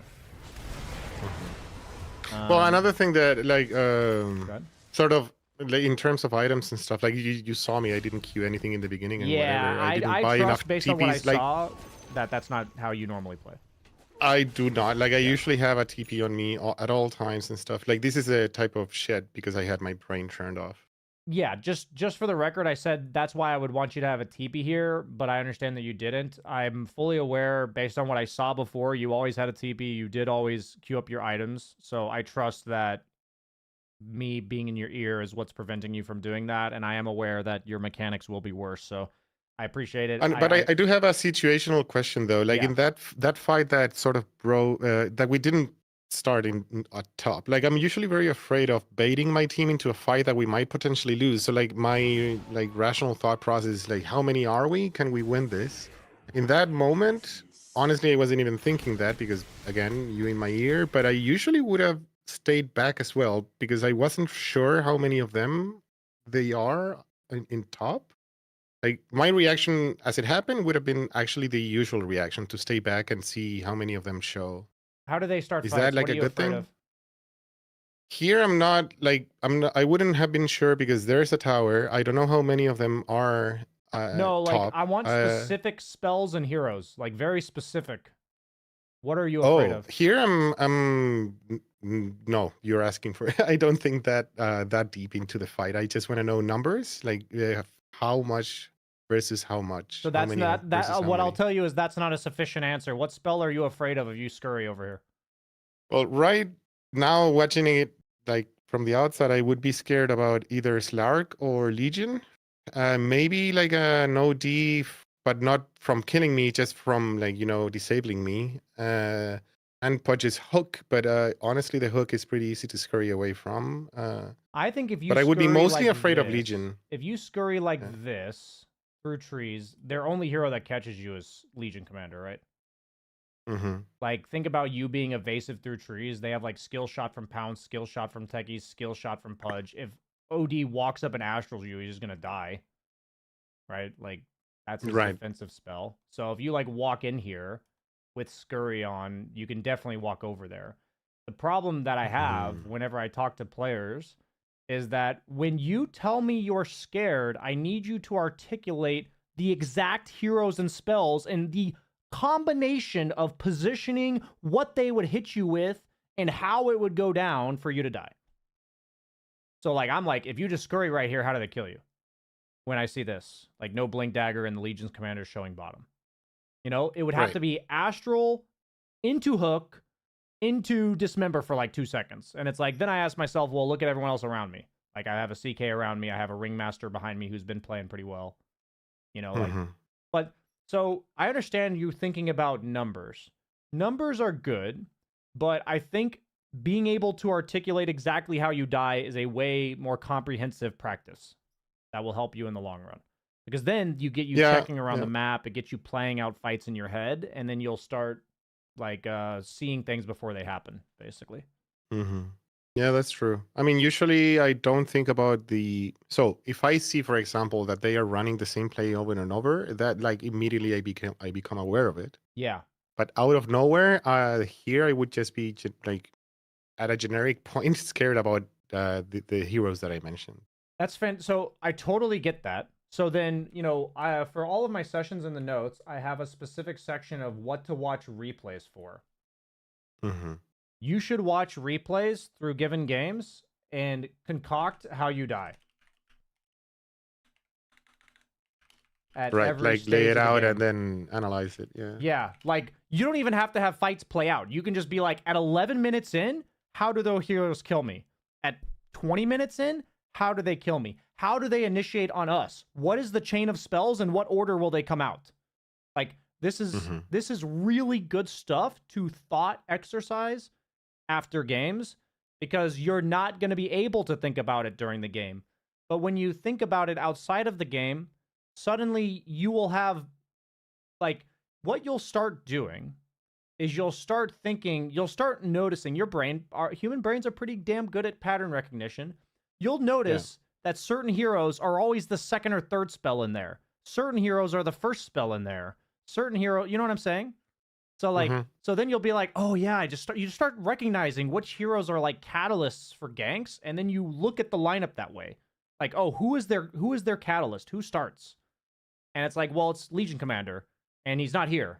So I should be very courageous, even if they have 4 heroes, because Legion's not here. So then, like, it's like, but then there's going to be games where literally 4 of their heroes are showing bottom, and Legion Commander with Blade Mail Blink is missing, and you should be very careful. You know what I mean? So it's not like numbers are not nearly as descriptive as this. And this is so I put what you should look for in your replays. Just maybe one, you know, you said you play 20, 30 hours a week. Spend like one game a day going back through it and just looking at the lineup and saying, this is how I die. This combo of spells in this order with these item timings, stuff like this. You know what I mean? Yeah. Yeah, I mean, replay analysis is something that I don't do in a lot of depth. Like usually I just check critical points or fights that I have specific questions about, but I'm not doing the analysis that you just mentioned, like checking how they initiate, how did I die, what are they opening and like following up with and all of that. Yeah. It's definitely a skill to develop. Like I agree with that. Yeah, I think for me personally, it's one of the most powerful skills in Dota to develop because there's a lot of moments where I did watch you where I'm like, I literally thought to myself, what is he afraid of? I didn't say it because it's like I don't want to overload you in the game, and I'm not going to ask you questions, right? Because that's not like it's not going to be helpful. You're too busy playing. But I did have that feeling, and so whenever I think that when I'm watching somebody play, I think this is a really important drill for anybody. I think it's a really fun thought exercise. In my opinion, it's really fun.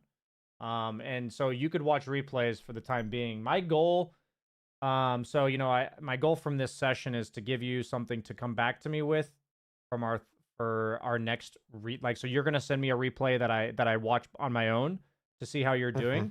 I'm going to assess your progress based on how much you're looking around and just generally speaking, seeing how you're moving based on the lanes on the map. Right. Like, where are the lanes? And I'm just going to tell you, like, so I'm going to review that game and I'm going to say, so we're going to look at times where I feel like you could have looked around the map and you didn't. I'm not going to like be ultra nitpicky. I'm going to look at like obvious ones because I feel like you weren't looking around at all. So we're just going to make sure we're going to see what the progress is. And then there's going to be times where I would have gone up and you go down. And I'm going to tell you why I would have gone down or up instead of down. And that's what I'm going to do when I look at your replay. Does that make sense? Yeah, it makes a lot of sense. So- It gives me like a structure of, thought patterns that I to have very clear. Awesome. Very good. Then yeah, so that's what the replay vault channel is going to be for. That will be trimmed up in terms of the explanation of that. But so I'll be looking at your replay anytime in the next 1 to 3 weeks that you want to submit it. For that. Does that sound good? Mm-hmm. Yep. Sweet, man. Okay, Yeah, cool. really good. Awesome, man. Thanks for signing up, and I'm gonna let you go here. Any final questions? Not about the game and everything. Not really. Maybe just one question regarding the one like the VIP Sure. coaching, but maybe I can ask you that offline. I don't know how. Sure. Like, I mean, you can again, ask it now. It's not a big deal. What's up? Sure. No. The thing is that the it's not set up as a subscription, so like I only paid that one instance, Yeah. so I don't know if the next one what should I do? That was our intent, was not to have it be a subscription. For now, this is like a All right. trial. This is like a trial.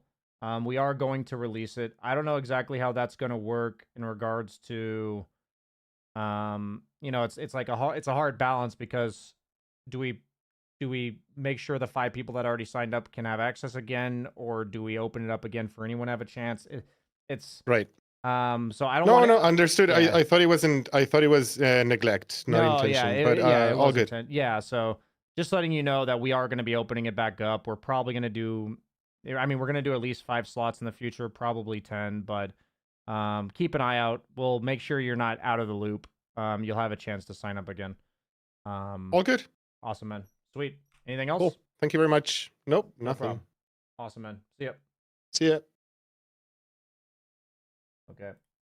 Let's stop the recording. Okay.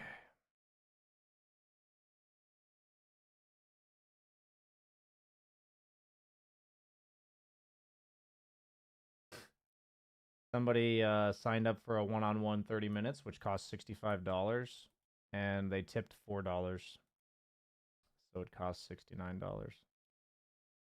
I just want to know. I want you to know, if you're here, I see you. I see you, man. I see you.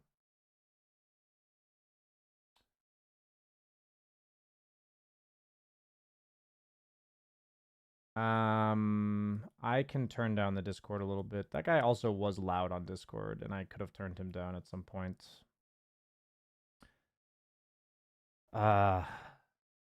Yeah, I mean, quite frankly, I'm supposed to be talking into the mic like point blank range, and I'm not the best at doing that. So it's probably not just you.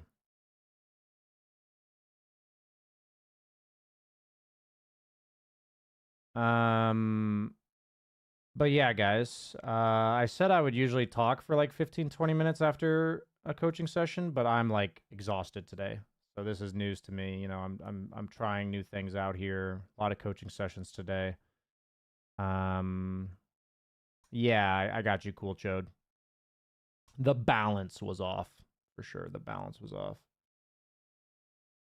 I mean, the big part of why I'm no longer streaming pubs is because my brain is like fucking fried right now. But I feel like I made good use of it, you know? I feel like doing the class, doing the coaching session earlier, doing that coaching session, I feel like I made a difference, or like I helped, or like I'm happy I expended my energy. So it feels good. While when I play pubs, it doesn't feel that way on stream. So Carrie here, are you having the most fun with currently? Gyrocopter. I'm enjoying Gyrocopter the most right now. Very strong hero, I think.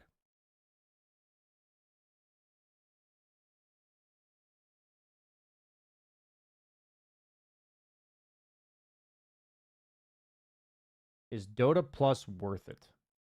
You should just get Dojo Plus. For the record, you know, I do have it advertised on Twitch specifically right now. If you guys are interested in joining the classes at all, we do have a 30-day free trial. Currently, we have like 20 slots.